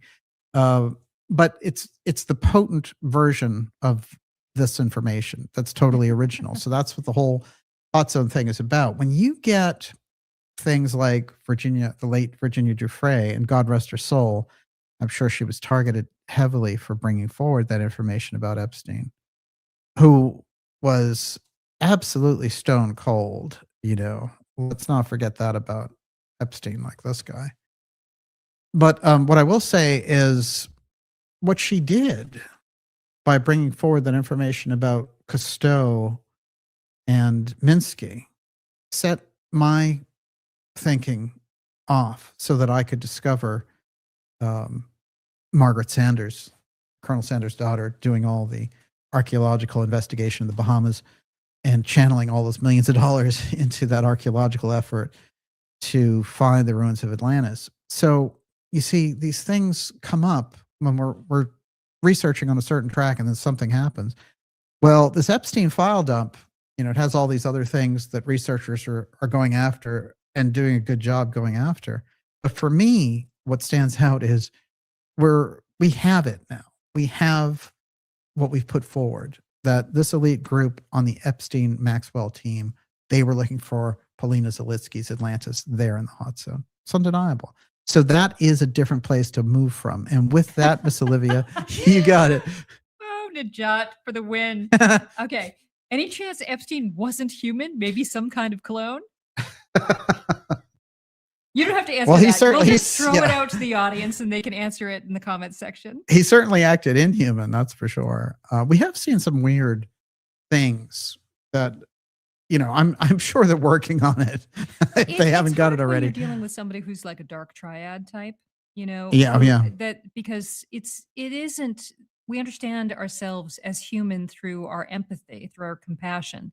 And when someone doesn't express that, when they're narcissistic and Machiavellian, and like, what is the last one? Dark triad? They're like a black hole. Yeah. I can't think of what it is, but anyway, and he had all of that, right? It's yes. You know, they seem like an alien. They question. They are definitely inhuman. What we need is the lady to come back to save us. That's what's going to happen. Oh, megalomaniac, I think. I will say this. That's the extraordinary find that a farmer made in southern Spain. Clearly an Atlantean princess, the Lady of Elche. Just extraordinary. And remember that disbursement of Atlantis, you know, Spain, France, the Pyrenees, over there, over here, the Mayans, America, South America. They're in the warp and woof of civilization. And so now the great discoveries are happening, and eventually the Hall of Records are going to be opened. Cayce had predicted that, and it's looking more and more like we're going to have the tools to do that. Then we're talking about moving the culture forward, moving the civilization forward, and getting out of you know, the constant struggle, the constant battle politically and everything else that they've set up. And those forces, which are kind of the inheritors of Belial and that martial philosophy, are very, very heavily entrenched in society. So this story, I think, is going to play out rather dramatically, and we are here, back again, right, as it were. Everyone, thank you very much for joining us. Miss Olivia, your super chats are up. Okay, my super chats. Super. All right, starting at the top. Mark Lingerfeld, Mirror 1373, Blazon River, Blind Rider, Thomas Ball, S39020, J.M. Parsons, Eurythmia's Fun, Harry Zeri, Erica Swenson Elliott, John Meskers, Bricklayer's Daughter, Debbie McAdoo, Chris Seven Brook, Den's Den, DTM 190, I Just Don't Give a Click, Tantrika 007, JJ Loves Animals, Brian Whitaker, Solid 9324, Empire of the Light, Someone Somewhere, Robert Scott, Leslie Garola, Aaron Michael. Thank you so much for your generous super chats. Bravo. Wow, we really appreciate it. And to all our subscribers, we couldn't do what we do without you, and you make all the difference. So thank you for giving us the support that we need to do this. We will be back with you later this week. In fact, that is that shot, of course, of Paulina. She's Submersibles. such a big nerd. I love it. Truly. Yeah, she's very nice to speak to, and I always got very good vibes from her, and I don't blame her for withdrawing from the entire environment. We'll do a couple of shout outs here before we go. We've got Blue Johnson Traveler. He's out there. Thank you, DJ, and the lovely Olivia. Do bits. Thank you, sir. Let's see here. Tim Houston. What's going on, Tim Houston? What time is it over in that part of Australia? Rare Monday, yes, indeed. Corky, absolutely. There is only one you, truly a gift from the universe. There we go. Scarlet Fire for the win. Excellent. Love you, DJ and Olivia. Let's see here. Yes, nicely done, Miss Olivia. Bravo. Excellent questions. My God, fantastic. It was Jesus. nice to play hooky with all of you tonight. Absolutely. I know it felt like a Friday night. American history badly mangled. Yeah, that's really what's happened. Happy Hermit. The dark personality types all have in common a lack of empathy, isolated. They see life as war. Yeah, it's unfortunate. It's very unfortunate indeed that they get into these roles of power, but we'll see what we can do about that. The Sleeping Prophet, Edgar Casey. What an incredible influence Casey has had on our modern times. Just fascinating. Of course, the father of holistic medicine as well. Who else we got? Thanks, everyone. Interesting times we live in. Kel, absolutely. Riveting. Cy Harkin, wow. Jeffrey Epstein interview Steve Bannon. Yes, very interesting. I would agree with that. Someone just says, haha, I like that. Look what we've endured. Exactly. Great show tonight, Daniel and Olivia. Thank you. That's from Corey. Appreciate the hard work and effort. Thanks. Great. Blues John. Hooray, it's the weekend again. If only. And if only. Let's see. Shedding the ego. Yes. Fantastic. We got Professor Hamamoto's out there. Hail Atlantis, Donovan. Yes. Way down underneath the ocean. Let's see. Princess Leia. Yes, exactly. Come on. Where did he get that? He got it from that. Good times as always. Global narcissistic collapse. Najat. Fantastic. Wow. What a great crew out there in the ideas room. Lenny Bogart. Yes, sir. It's great to have you out there. Whew. I know Kate's out there. Fantastic to have you. Thank you, Olivia and DJ. The Hot Zone are my faves. I watch them all. Yeah, the Hot Zone, it's a deep series. There's no question. We have some interesting ones coming up for you, which I hope really like tonight, open up some things. I cannot wait for DJ and Olivia to be invited to run White House Disclosure Press Team. There you go. Yeah, that I think the job will eventually age the woman who's in charge now, because it's a tough job. That is just too much. You both always uplift. Take care. Till next time. 3:55 p.m. in Australia tomorrow. Fantastic. Everyone, it's been great being with you, and we will watch this story. And we have, kind of sworn to keep our eye very closely on all of these things and bring this information to you. And it's just great to have so many of you here with us. We will see you all next week. And remember, it says end broadcast, but it never really ends. What's happening Friday? Yes. Is part 2 of Joseph Farrell. Right? Oh, no. That's happening before that. No. Yeah, that'll happen. That's coming up Wednesday. Okay. Yes, absolutely. Yeah. Oh, yeah. That's exciting too. Everyone's going to get that. Fantastic. All right. It says end broadcast, but never really ends. It never really ends. Everyone, thank you so much. And never let it be forgot. Once there was a Camelot, and there can be again. Remember, the more we tune into that, the more force we give it, the greater reality a chance that it has. And we will see you all very, very soon. Until then, sleep tight. God bless everybody. Have a great night.